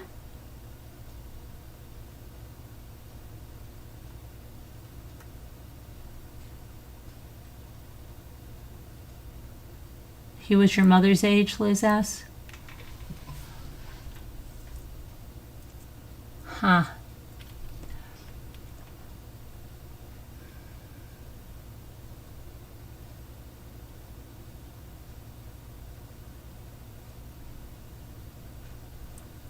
So let's see what else we have going on here.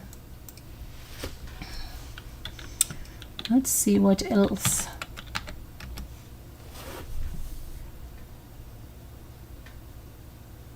Freezing polar blast. Freezing polar blast sparks weather warnings in 5 states and territories.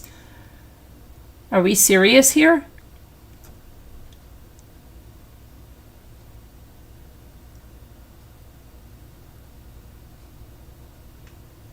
Oh, okay. It's not here. It's because the precession of cold fronts, along with the associated low pressure system, will cause damaging wind, showers, and wintry temperatures across parts of Tasmania, Victoria, New South Wales. Okay, so it's Sydney, Newcastle. Conditions on. Okay, so that's not here. All right. Let's see now. Sorry for those of you that are going through that. I didn't think we were getting a polar blast, you know? At all. There, now.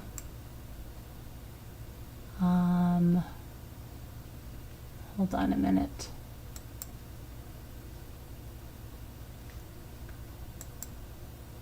Hold on a minute. Do. Wait, somebody's messaging me. There was a 16-year-old that shot people at a carnival today in Utah. Was there? Let me say that. Hold on. A 16-year-old that shot people today in Utah. Let's see. At a carnival. take a look.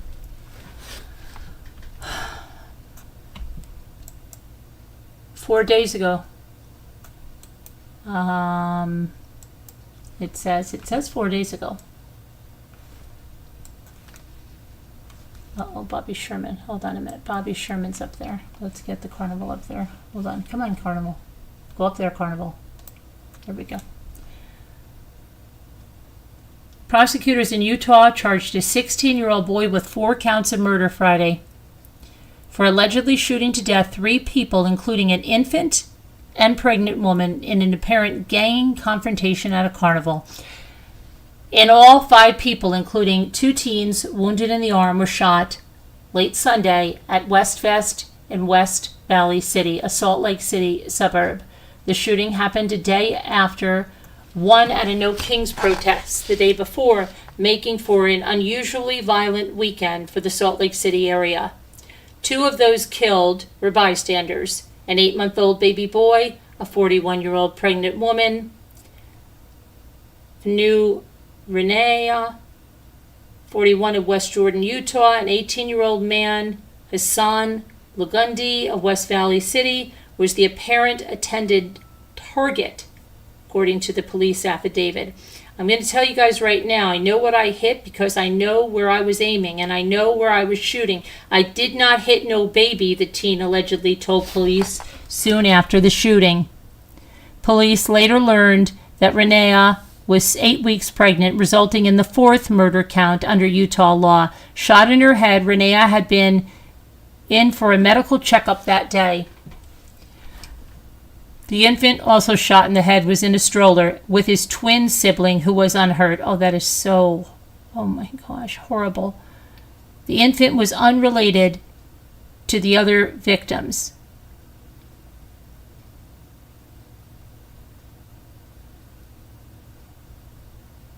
A 17-year-old girl and a 15-year-old boy were each shot in the arm, and a pregnant woman was injured while trying to flee over a fence.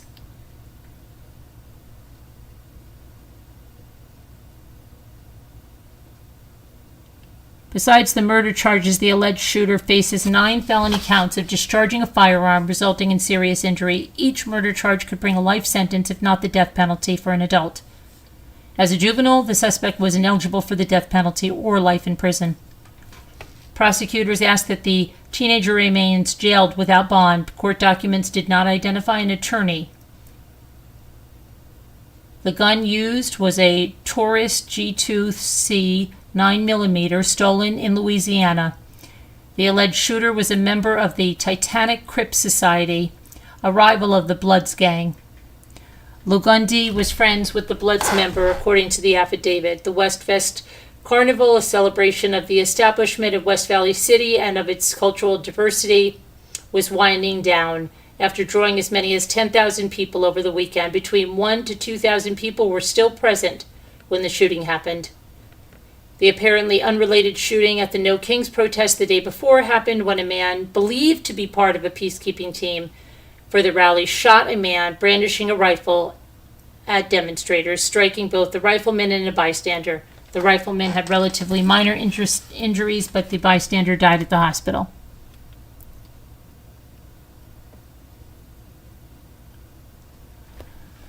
Okay, and then that Travis Decker, who they still have not found.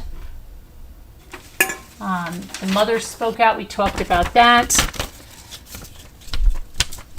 the other day, but they say authorities have spent the past 3 weeks. Hold on a moment. I've got to get a drink here.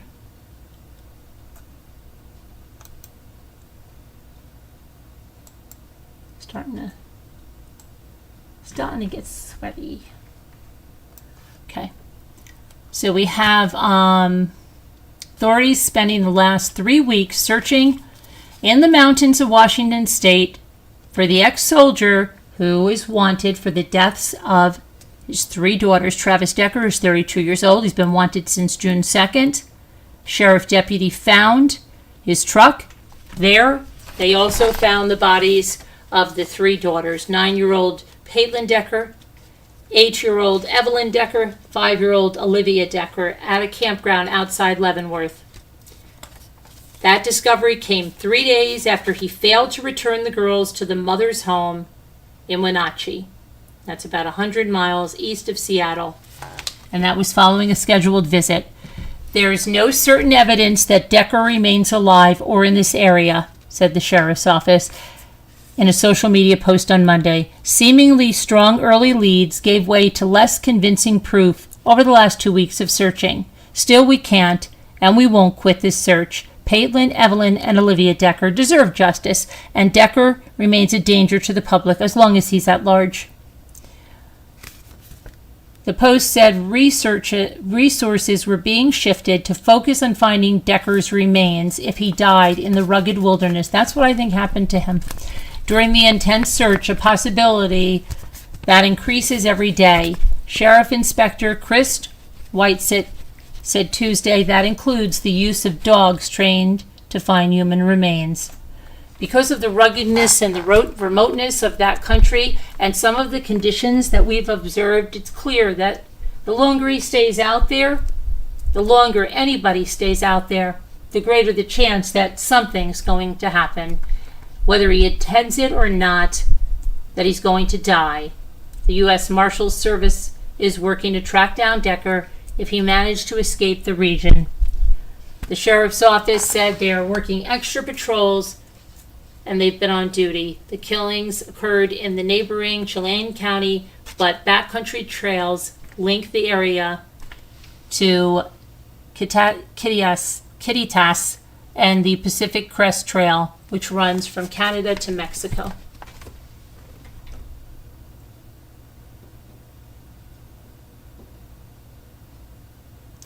It would not be unprecedented for Decker to evade a search in the rugged remote region for 3 weeks. The area is dotted with abandoned buildings as well as unoccupied vacation homes. He may have found a shelter as well as caves and former mines.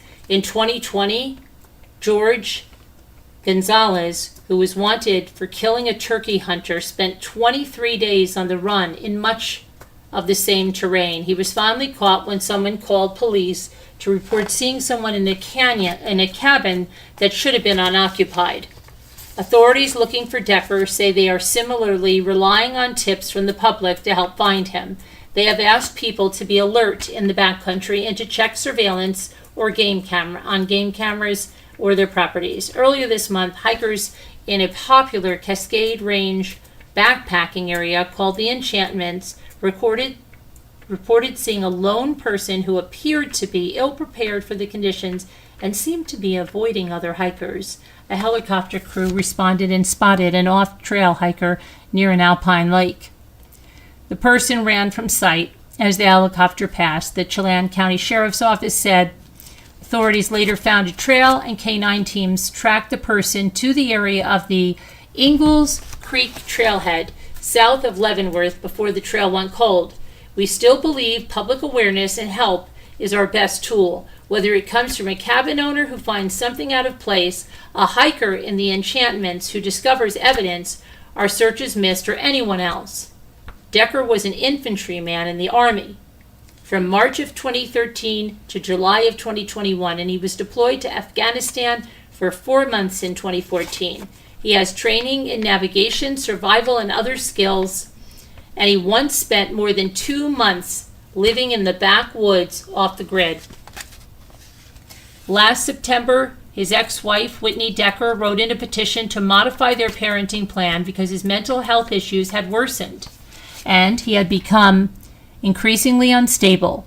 He was often living out of his truck, and she wanted to restrict him from having overnight visits with their daughters until he found housing. An autopsy determined that the girls' cause of death was suffocation. They were bound with zip ties and had plastic bags over their heads. Terrible.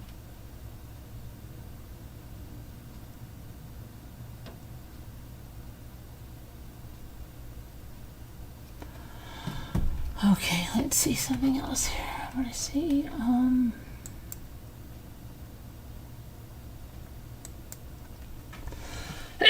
Excuse me.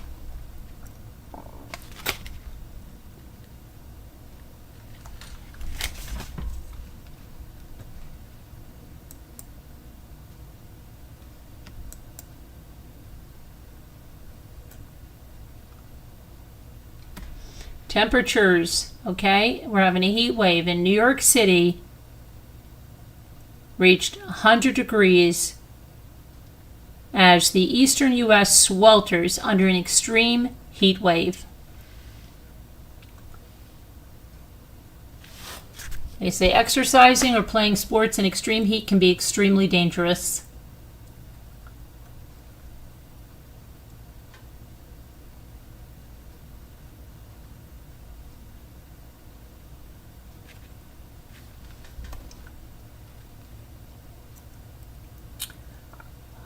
Tropical storm Andrea, is the first of Atlantic hurricane season, is quickly weakening. Well, that's good.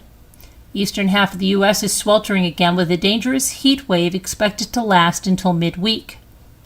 Yeah, it's supposed to be, let me see. Jimmy said it's going to be 86 tomorrow, maybe, and then it's going to go down. Thunderstorm slam New York State. Oh my gosh, listen to this one. Twin 6-year-old girls were among 3 people killed when thunderstorms brought trees down on homes in central New York before dawn on Sunday. According to the Oneida County Sheriff's Office, several inches of rain fell over just a few hours. I remember that. Yeah, I was woken up with that. Yep. But they inundated the small town of Kirkland, New York. A neighbor, Jared Bowman, said he ran next door to help the twins' mother escape through a window after a giant maple tree crashed through the roof around 4 a.m. She was yelling, "Get my kids out!" A 50-year-old woman died when a tree hit a house nearby. The streets were littered with electrical lines, and thousands in the region were without power. The governor declared a state of emergency in 32 counties due to the strong storms and forecast of extreme heat. That is terrible. That is so terrible.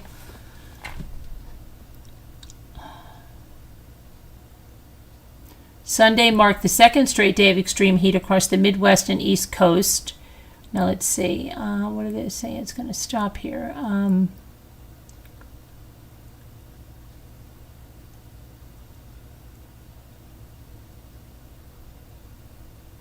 Heat to persist into the coming week with the highest temperatures shifting eastward. The heat is expected to persist this week with the highest temperatures shifting eastward. New York City is expected to see highs around 95 on Monday and Tuesday.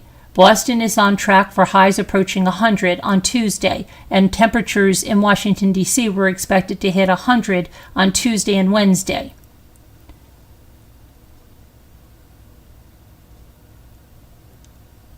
But then it's going to get cooler. Jimmy said it's going to be like 70 or so. Like it's.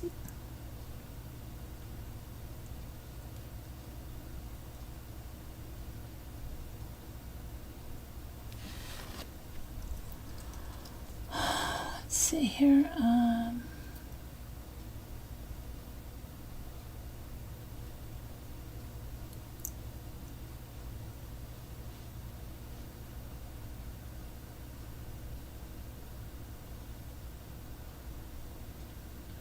Anything else?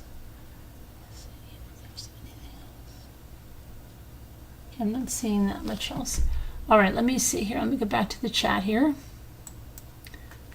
You had a heat wave this past Friday and Saturday. I can't be out in it. Definitely. You have multiple sclerosis, Liz. I'm sorry to hear that. Sorry to hear that. You spent 10 years off the grid high?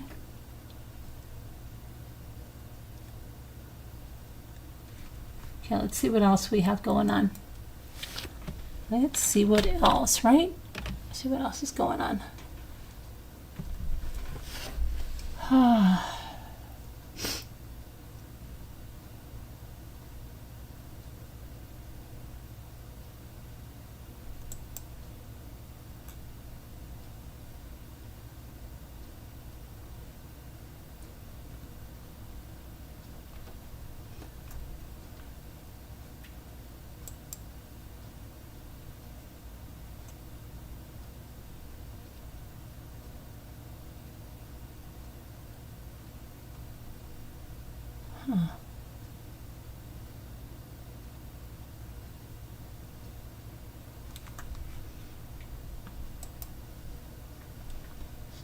Okay, let me see here.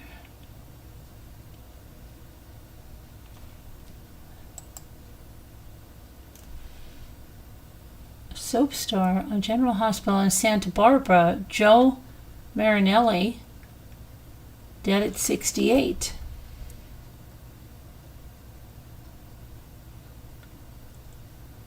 But Buckingham would know who that is. Right, Buckingham? See what else is going on.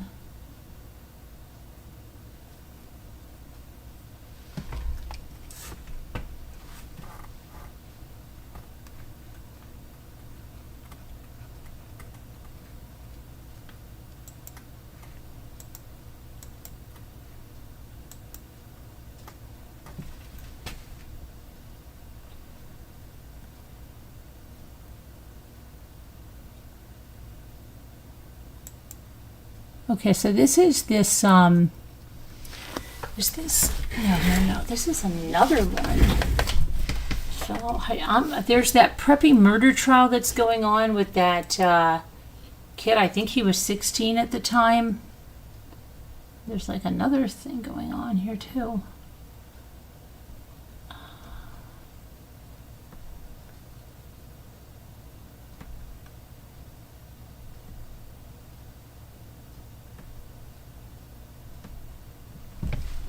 Man and his girlfriend tried to, hold on a minute. No, we went over that. Okay, so that's all done. How about we, oh my goodness, look at this one, a postman. This woman right here.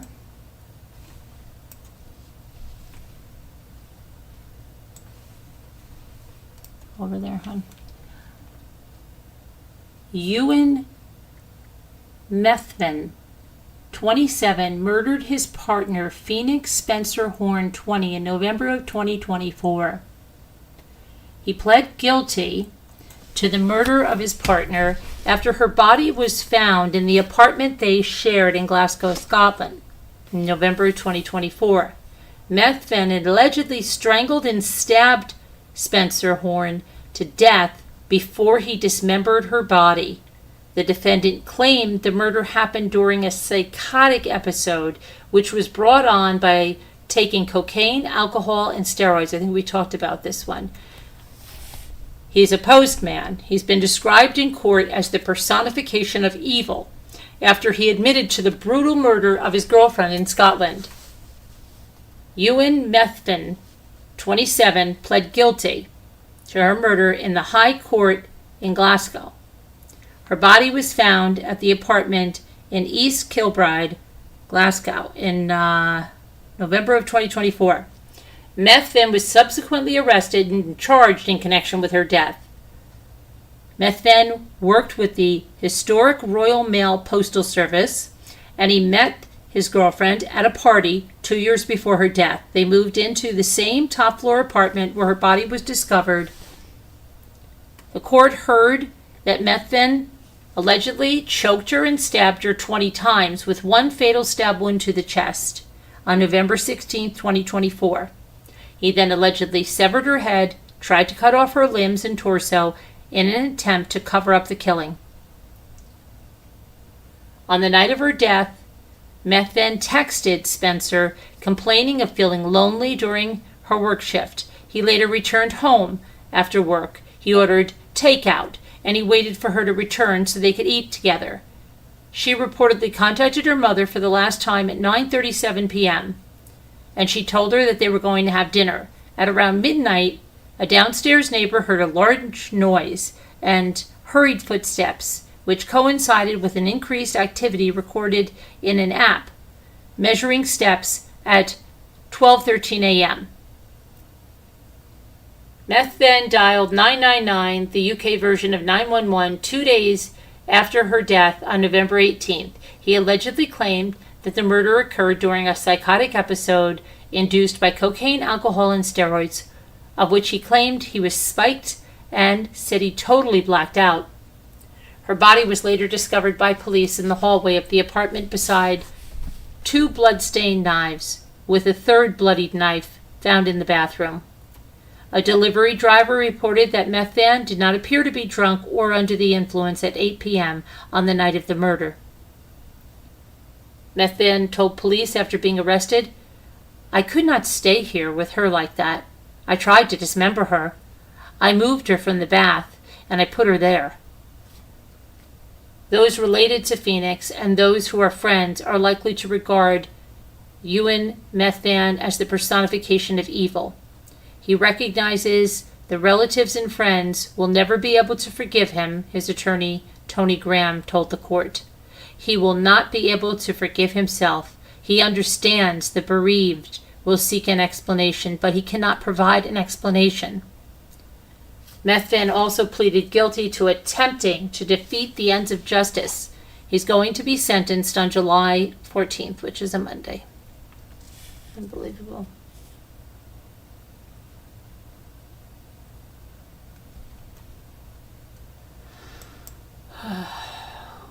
Who is this now?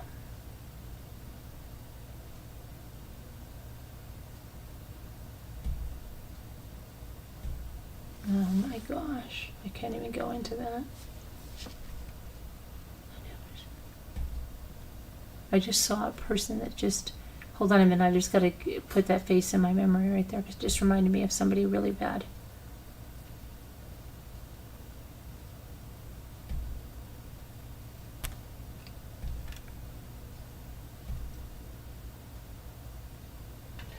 Who is it then? You ever see somebody's face and it reminds you of somebody and you think like it's,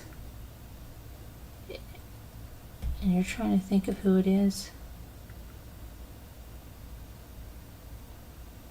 Okay. I think it might be an actor. I'm not sure. Makes me nuts. Let's see what else we have.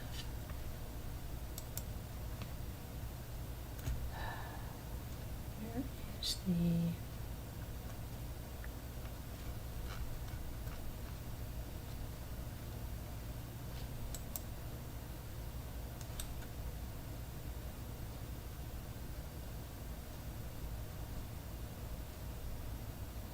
think that people are talking about, I guess Jeff Bezos got married, right? Executive and his parents are among 8 people who died in a Lake Tahoe boat accident. There was a lot of, I guess, high wake activity on Lake Tahoe. No words, let's see, no words can express the pain and anguish we feel knowing their lives were lost during what was meant to be a joyful time, said the wife of Josh Pickles. He was a DoorDash executive, and his parents among 8 people who died in the Lake Tahoe boat accident. The DoorDash executive and his parents are among the 8 individuals who died. In a news release published on June 24th, El Dorado County Sheriff's Office announced the identities of the 8 individuals who were killed in the accident on Saturday, June 21st. Among them, 37-year-old Joshua Anthony Pickles of San Francisco. According to his LinkedIn page, which has now been put to private, he was an executive at DoorDash, and he previously worked for both Salesforce and Cisco. In a loving statement, his wife shared that in addition to her loving husband, his parents, Terry Pickles, 73, and Paula Bazanovich, 71, as well as his uncle Peter Bays, 72, and friends were also killed. No words can express the pain and anguish we feel, knowing their lives were lost during what was meant to be a joyful time on the lake. Jordan Sugar Carlsgaard said in a statement shared through a family spokesperson, "Our hearts go out to those who tragically lost their lives and the 2 survivors of the unexpected and deadly storm on Lake Tahoe. The other victims were identified as 71-year-old Timothy O'Leary of Auburn, California, as well as 3 individuals from New York. Teresa Giuliari, 66, James Guck, 69, both from Hanoi, and Stephen Lindsay, 63, of Springwater. Here's the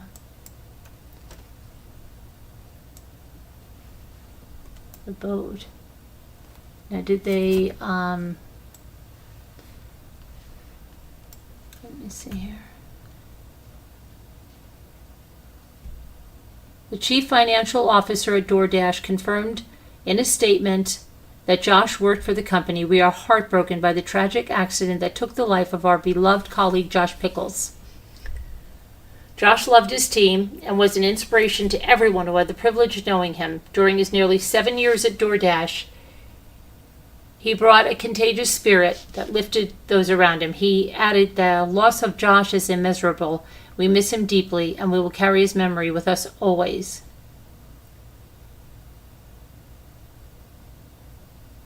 The El Dorado Sheriff's Office extends its deepest heartfelt condolences to the families of those who were lost and all those who have been affected by the tragic event.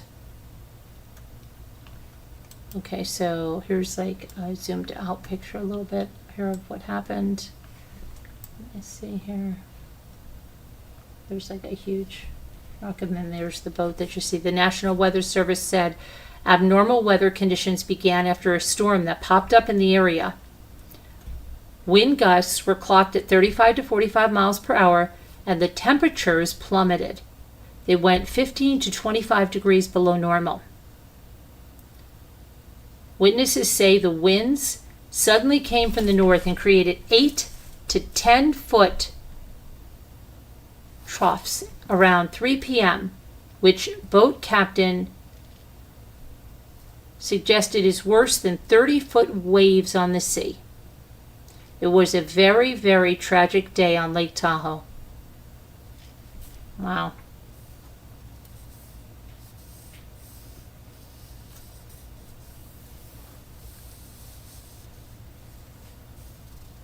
A Louisiana minister died in a freak accident after he was thrown from his boat and hit by the propeller. My gosh. Right? You go out, you try to have a nice day. A Louisiana minister was killed in a freak accident on June 8th. Danny Harrison, 71, was thrown from his boat and hit with the propeller while in Lake Charles River on June 8th. He was remembered as a skilled fisherman who gave the absolute biggest and warmest hugs. He was ejected from his 16-foot boat while in Lake Charles River at around 8:30 p.m. local time on June 8th. His boat hit an object in the water, and the 40-horsepower vehicle then circled the surrounding area unmanned, eventually striking him. Wow. He was wearing a life jacket, but he did not appear to be wearing a kill switch lanyard, which is designed to remotely shut off a boat's engine if the driver is ejected. A kill switch lanyard is technically required for a boat of that size and power, the one he had been operating. He is survived by his wife, children, and siblings. A memorial event was previously held on Lake Charles on June 12th.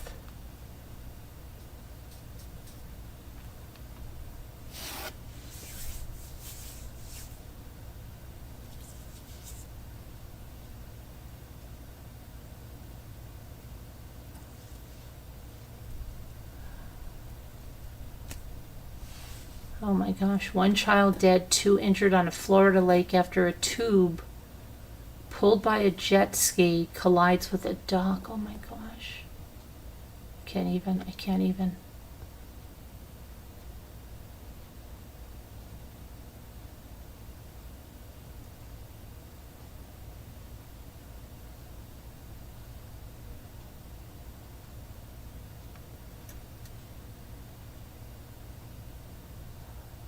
So scary. So scary. Yikes.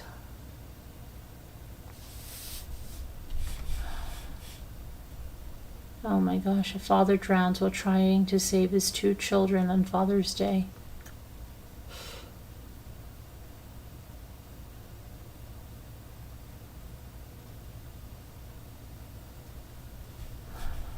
Hold on a second.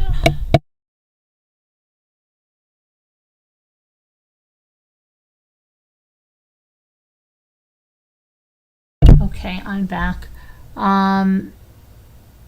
Yeah, that's really sad. Okay, let's, so sad. It's so much. And then you have these bullies, right, that have to go and perpetuate stuff and cause people so much pain. We've got to do something about that. We've got to do something. That YouTube has to be held accountable. Reddit's got to be held accountable.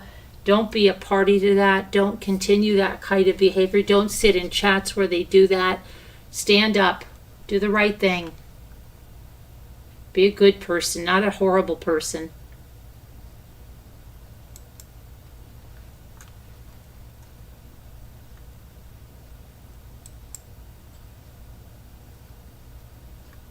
Okay, let's try this.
Cart. It's got to be cart, right?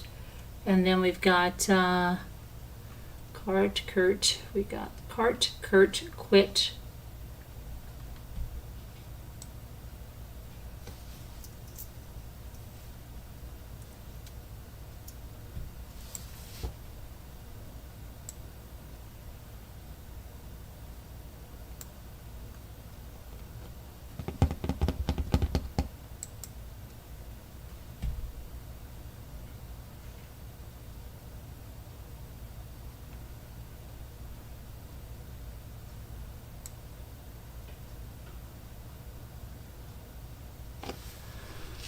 Oh, let's see. Boy, I'm drawing a blank on this stuff.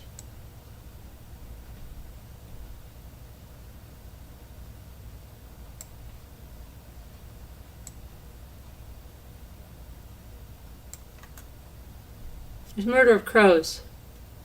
Murder of Crows, where are you? Where are you, Murder of Crows? Murder of Crows.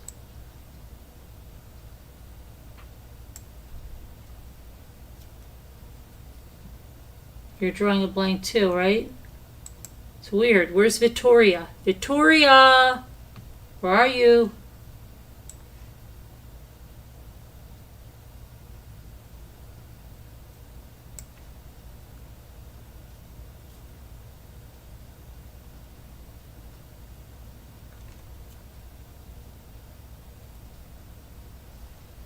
Well, hi, let's do a magic wand, alright? That's not going to help us too much.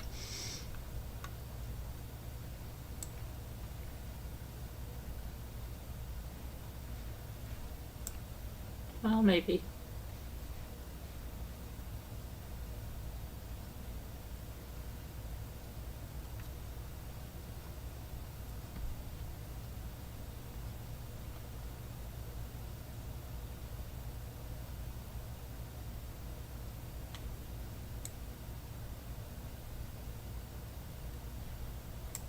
Mm-mm.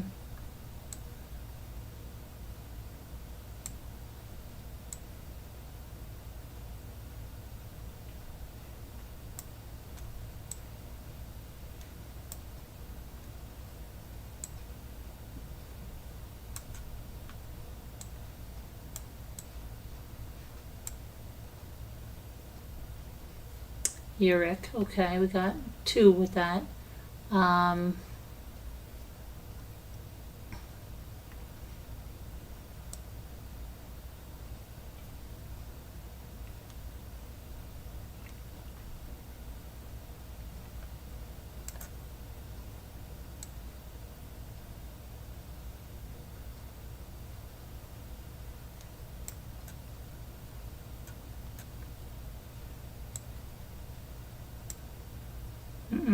You can't have any A's unless they have more than 4 letters.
Yeah, I was going to put that one in. That's very good there. Hey, Blue Streaker. Good to see you back.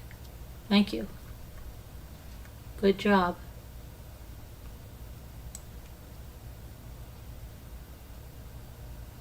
Good job.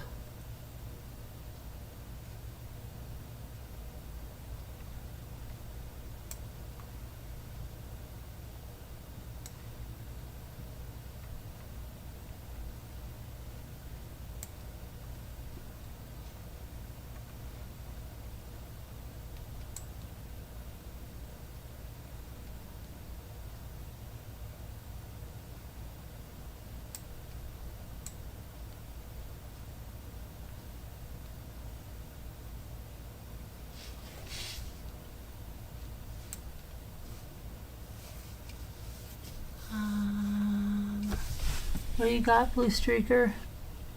Warwick.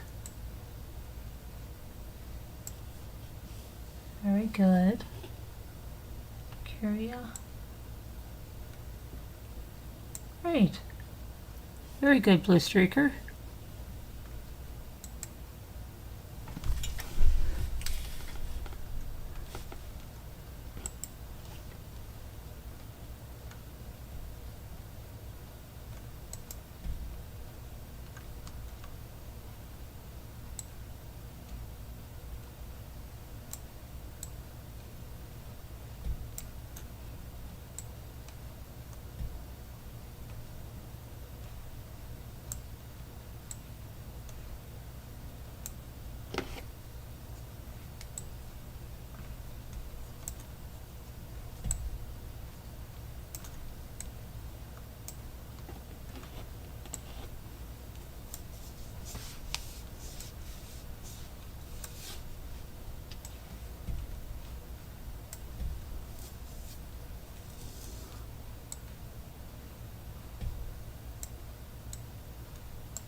Yeah.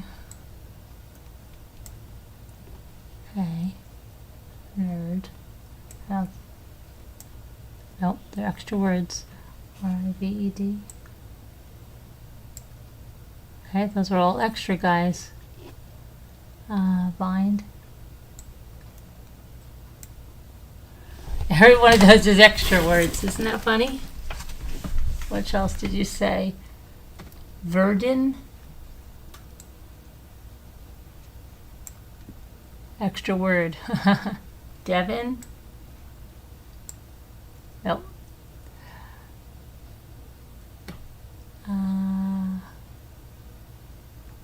Devin. Oh, that's one. That's good. Who got that? Blue Streaker? Yeah, Blue Streaker's got it. Very good. R-E-I-N. Yeah, R-E-I-N. Right. Very good.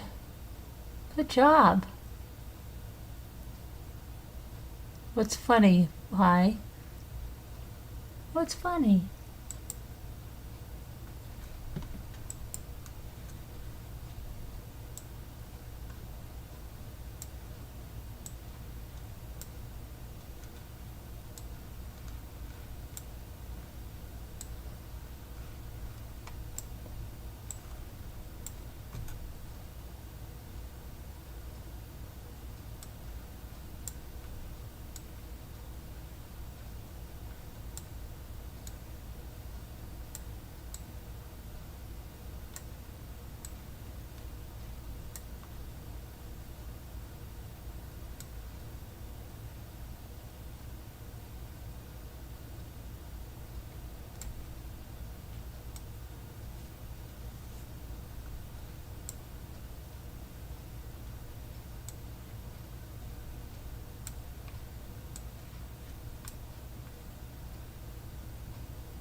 Samoyed.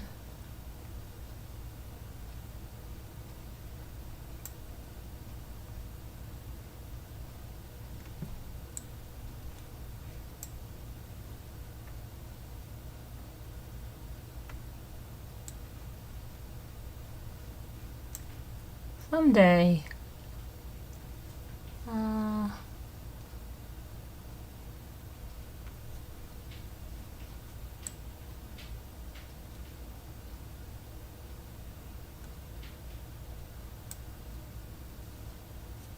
You play these on another app I just downloaded to try? Really?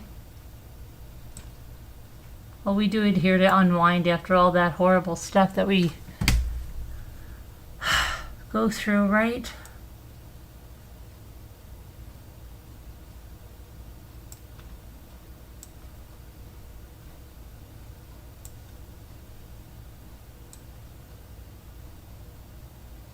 Oh, wait a minute, yams. No? That's not nice.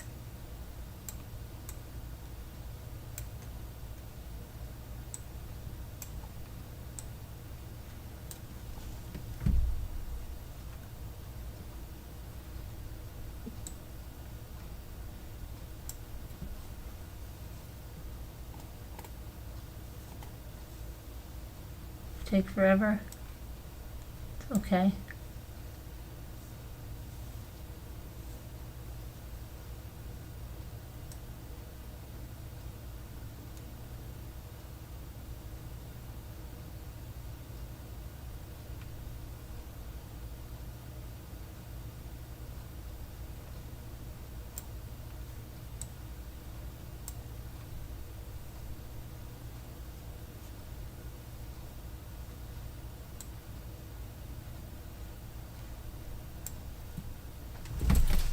Okay.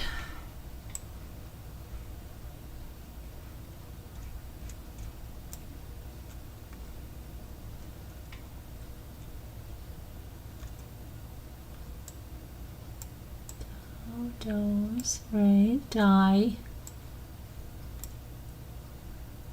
right. Okay, and let's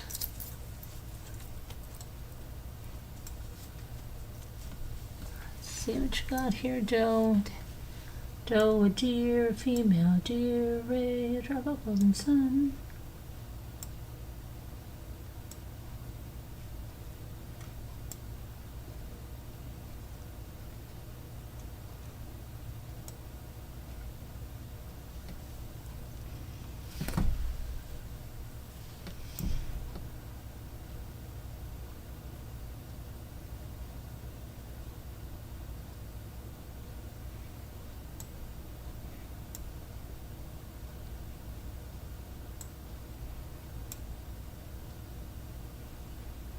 Seam. Okay, let's see. This one is supposed to be really hard. Oh, here comes Murder Crows. I tried sod and it didn't work. Or maybe that was, yeah, no, I got it over there. Another.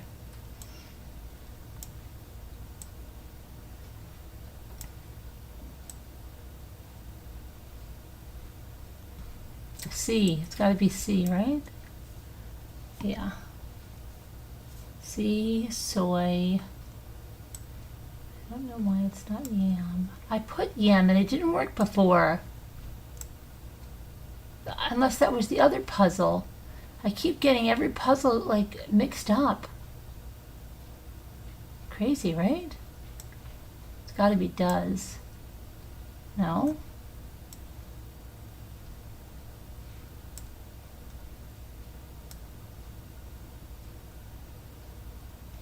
How about dose?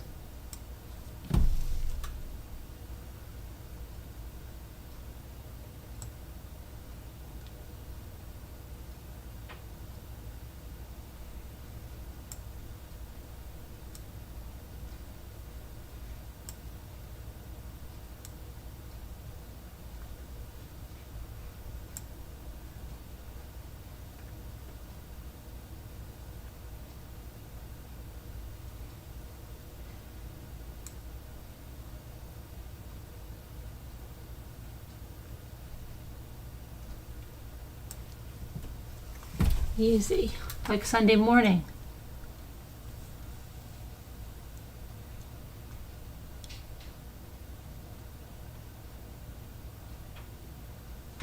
Okay, what are you saying? Modes? I thought we had modes, didn't we? No? I think I... Oh gosh, I feel like I put those in there. Demos. That's that one I did. Okay, dames, I already tried that.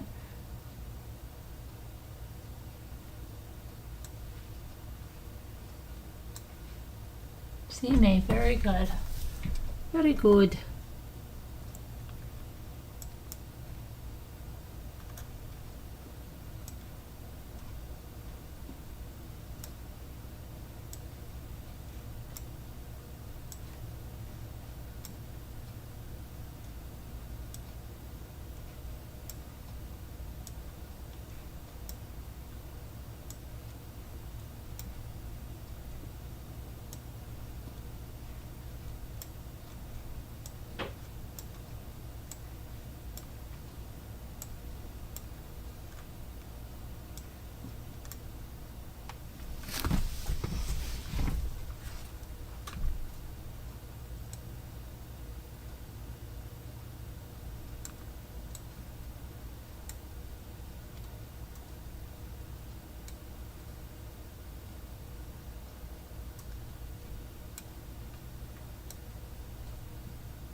Oh, bitter, yeah. Very good.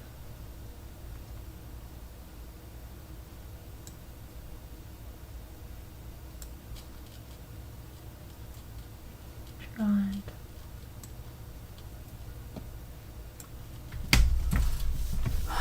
Okay. We did.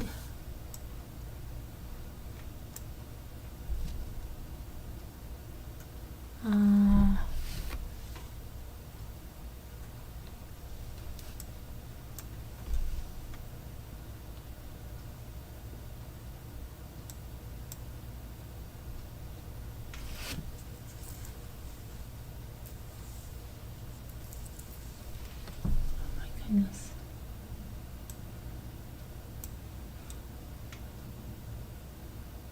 Bride. We have bride. Ride. Okay, ride. Rib.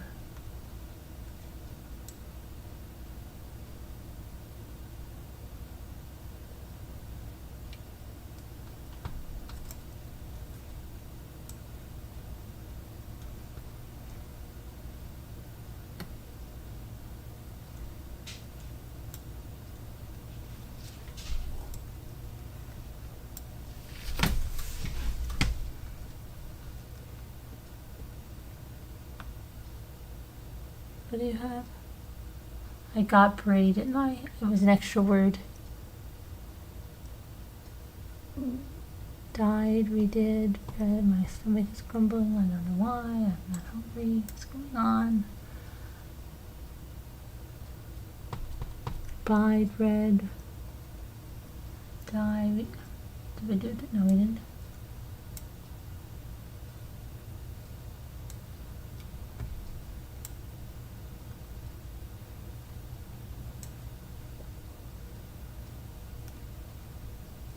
Shoot. Oh my gosh, why won't that go to the right thing? No.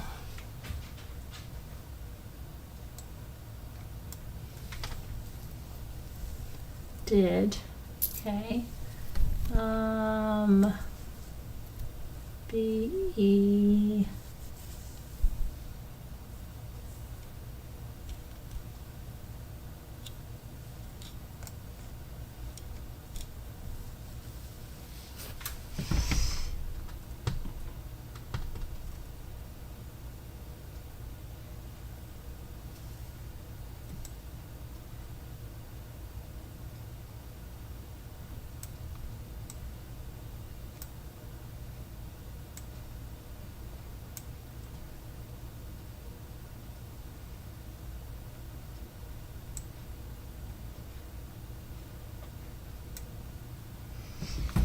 Okay, oh, bide your time, right?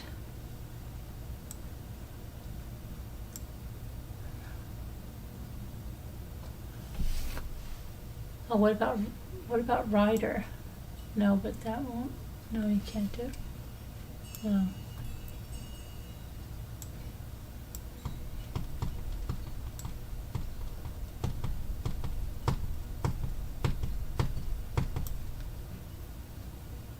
Bided. Yay. Yay. Everybody's doing a good job. Wonderful, wonderful. Thank you all. Thank you.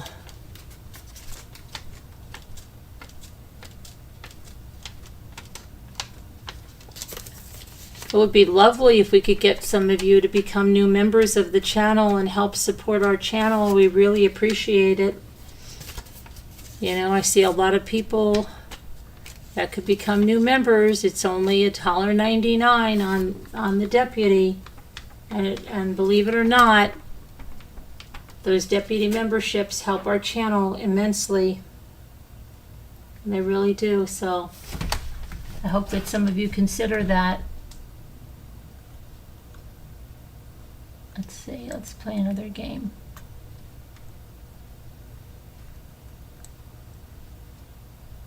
Uh-oh, hold on a minute.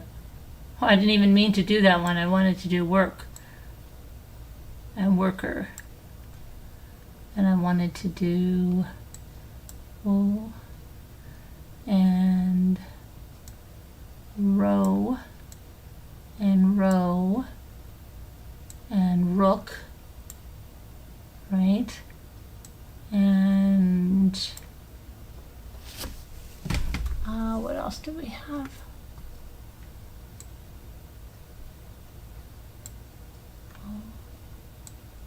Rove, rover, right?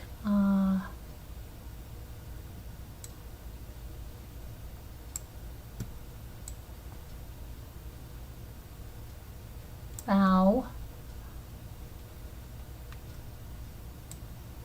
or okay, let's see.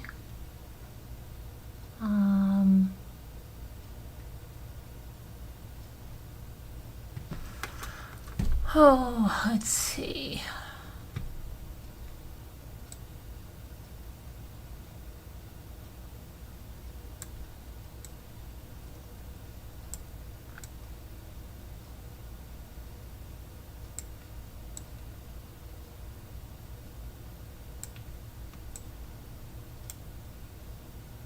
A war, right?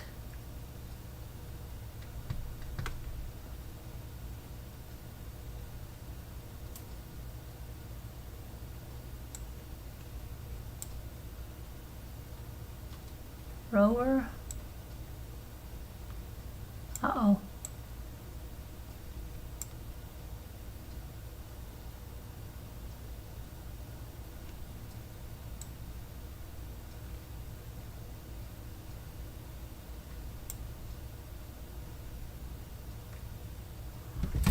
Overwork, yeah. Did we put in over? We didn't do over. ER, right, and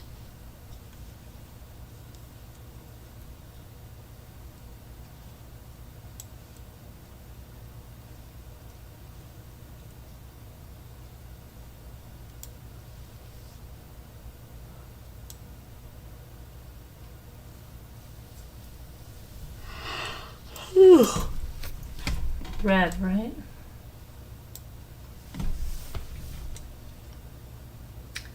Rev. Oh, how about O? How about G? Let's see. Oh my goodness.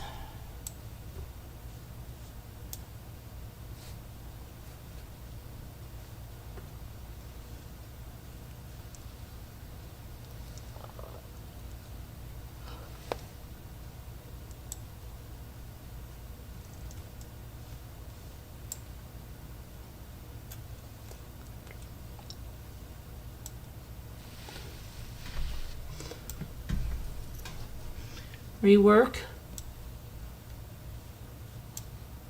Very good. We did it. I heart made wise. So if anyone would like to join the membership, I'm just going to put the membership link here. It'll come up. Appreciate it very much. If you feel like doing that, there's all kinds of tiers that can help out. You'll get your name in green, get special member perks. There it is. Okay, let's do this now.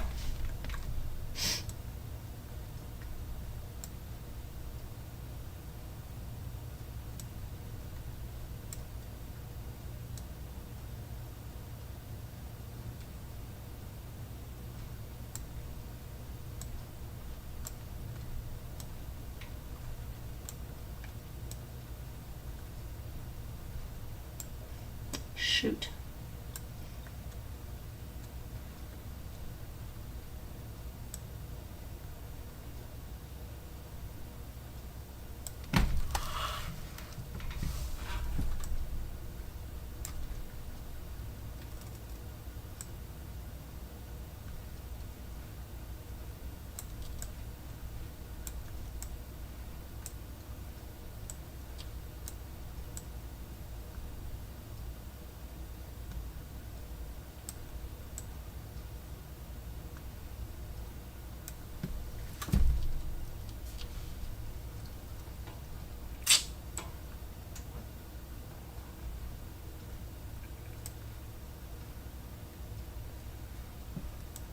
Limber.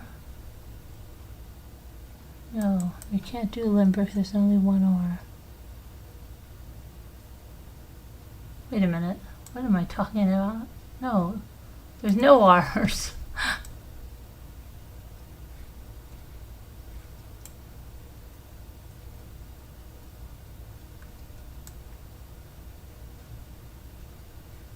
Limbo.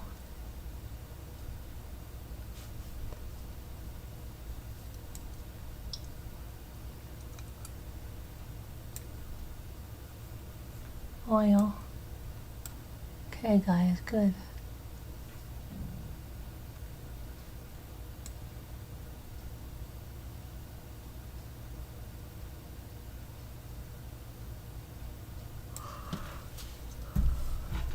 What's the matter, hi?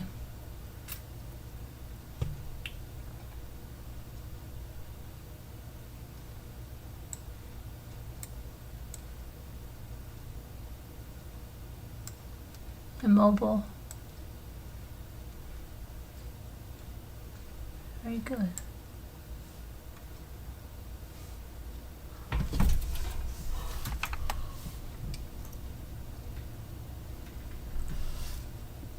Oil.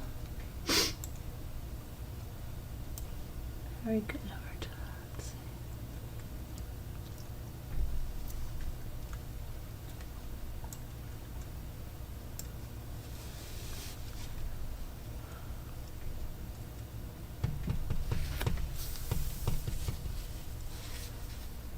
What happened to our new friend here? Where is whatchamacallit, Blue Streak? Where'd you go, Blue Streak? Where's Blue Streaker? Hi, Serenity Check. Thanks for being here and covering Save a Fox. No problem, Serenity Trek.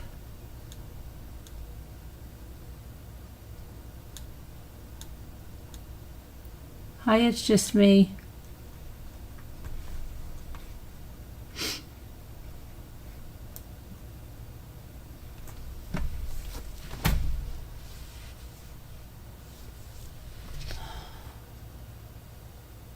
Oh, how about, I know.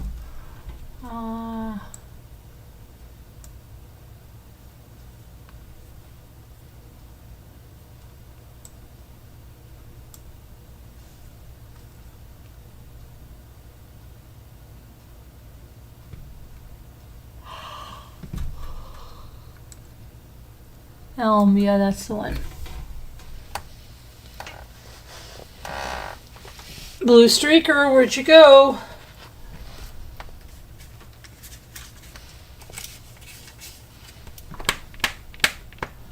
Oh my gosh, I'm so hot right now. Ow.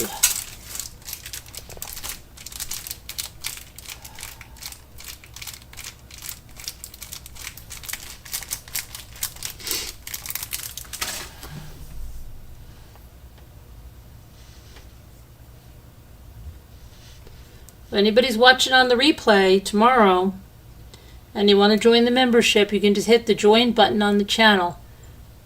I hate to be a broken record, but you know, a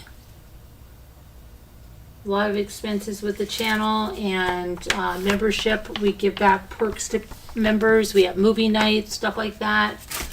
Zooms and stuff that are open. Plus, it's just a great way to support. So if you hear on the replay, you can join the membership. It would be so appreciated. And like I said, they started at $1.99 for a month. I mean, that's $1.99, you know, and it really helps. I have a door open. I'm just really hot.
Turn on your AC.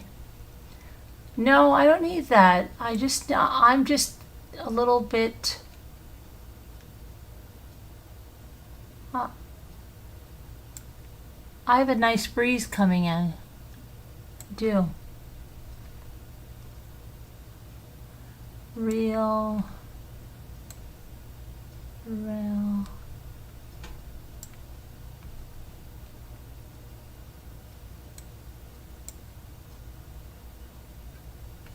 Lean, I think we got lean. Okay. Do some of the 3-letter words. R.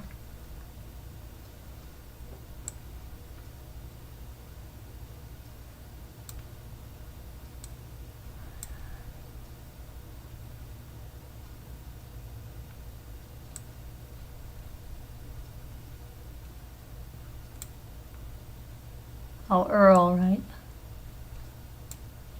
Duke of Earl. Let's see. We did ran.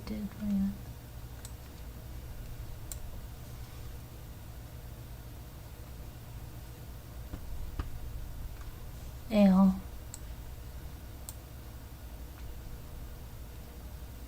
Oh, era. Right.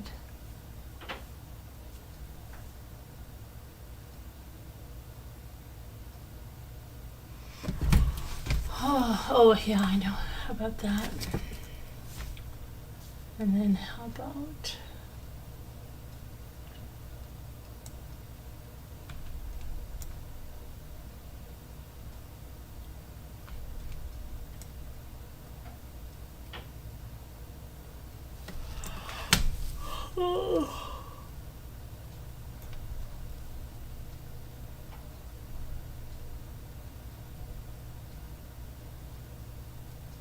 Oh, earn.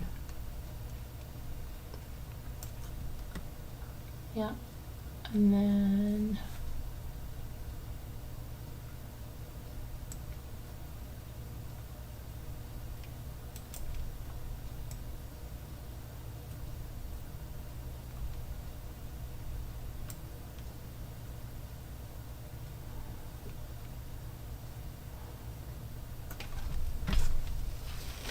Someone's getting tired. Yeah. Getting tired, guys.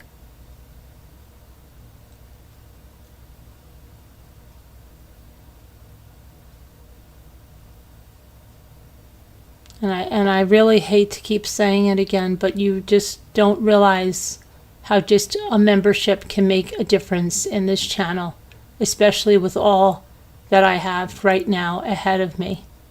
I have a lot, and I'd really appreciate it. I would really appreciate the support. And I hate to say it because I've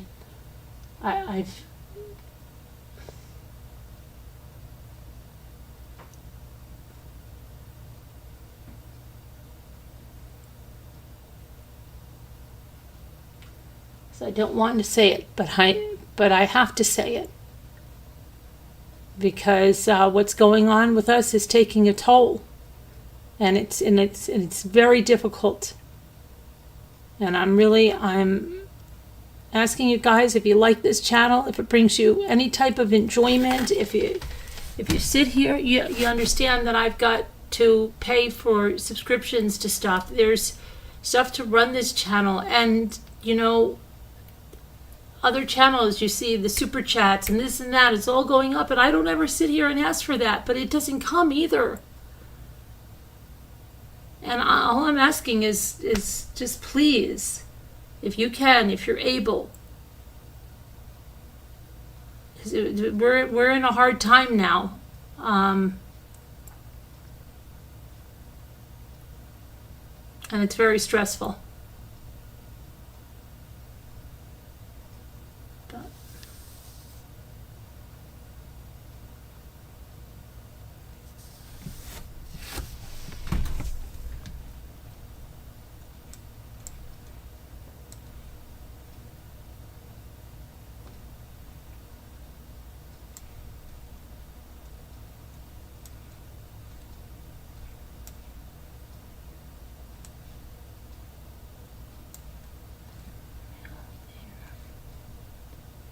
do lean. Yes, I did lean. Where?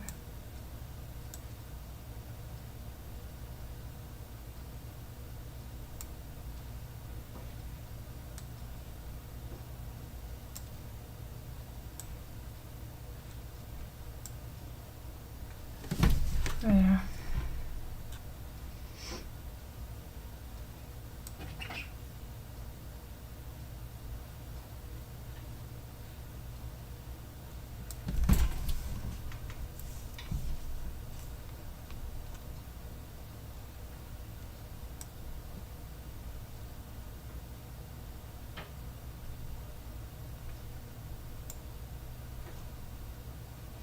I have to get a drink. I'll be right back.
My birthday month.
Alright, well, I guess I'm gonna go to bed. See you guys tomorrow. Again, if anybody wants to join the membership, if anybody wants to donate to the legal fund, if anybody wants to send a gift of any kind to support, it is very much appreciated. It is very much needed.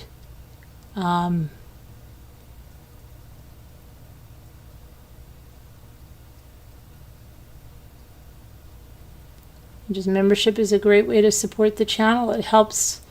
It helps, and I try to give you perks. We try to have movie nights, and you can come in the Zooms and all that kind of stuff. And and you can come and sell here if you want. I'm trying to do whatever I can to help give back, but I do need a little, channels need support. If you like the content, like it's just like anything else. And I'm sorry, and I don't want to be like this, but it's...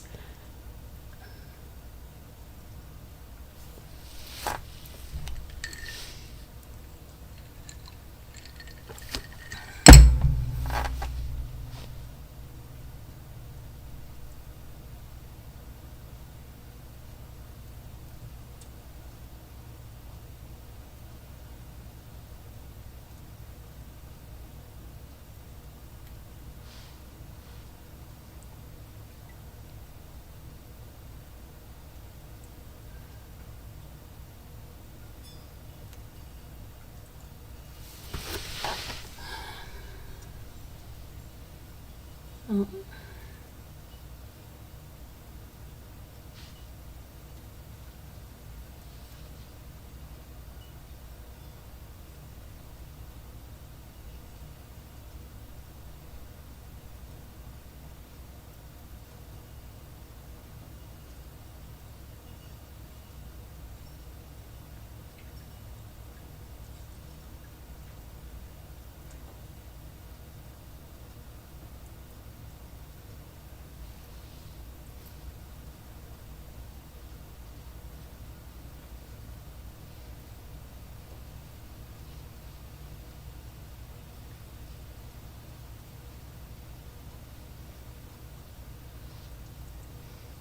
It's okay, heart, you're a member. Remember, that's helping. You're a member. Membership helps. You're already helping. A membership is helping. Membership helps more than you can imagine. It's a little thing. It's most channels don't even have $1.99 memberships. A lot of them start out at $4.99. Some start out at even higher than that. We have $1.99 a month. It's a great way. It's just a great way to help. You can't even get a cup of coffee for $1.99.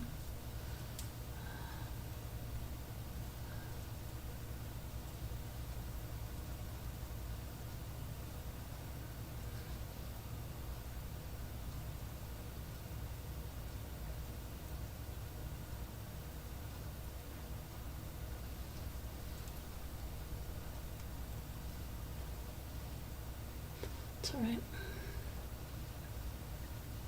Anyway, if you're listening on the replay and you'd like to help out, it really would be helpful. So, you just hit the join button, join the membership.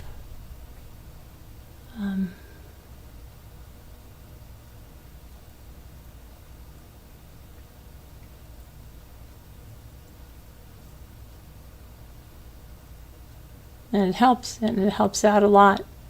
If you're not aware, we have a trial coming up on July 7th. And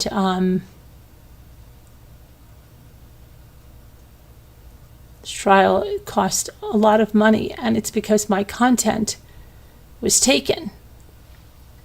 And the person that took it filed the lawsuit and put a default judgment of $100,000 if we didn't defend ourselves. So we had no choice in the matter, even though I showed you tonight exactly what the YouTube says, that a channel like that shouldn't even be allowed.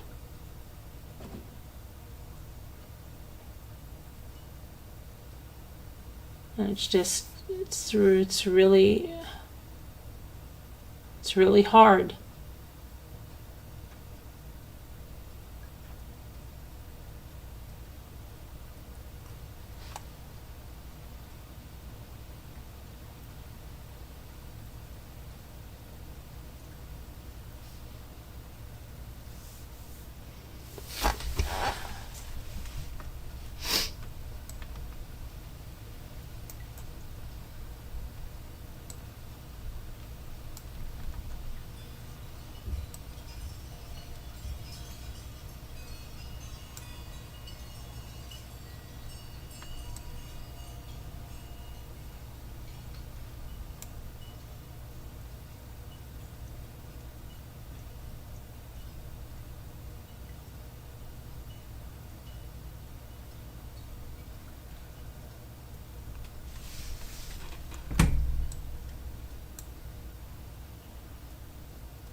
You just came in and you're leaving, Bink? Hi, I didn't even see you. You just came in and you're leaving.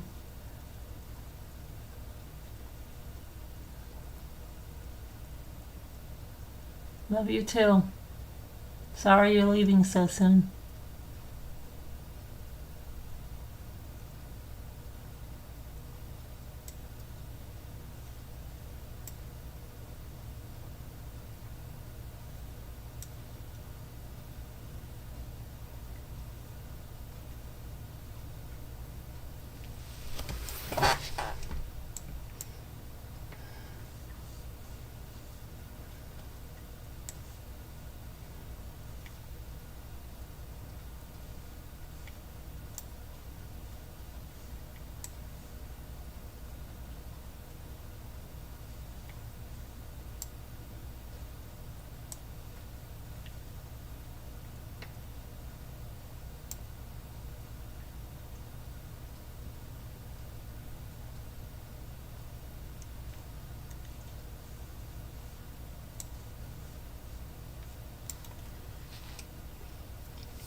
All right, I'm going to go to bed.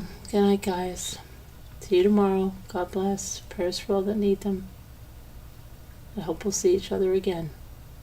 God willing.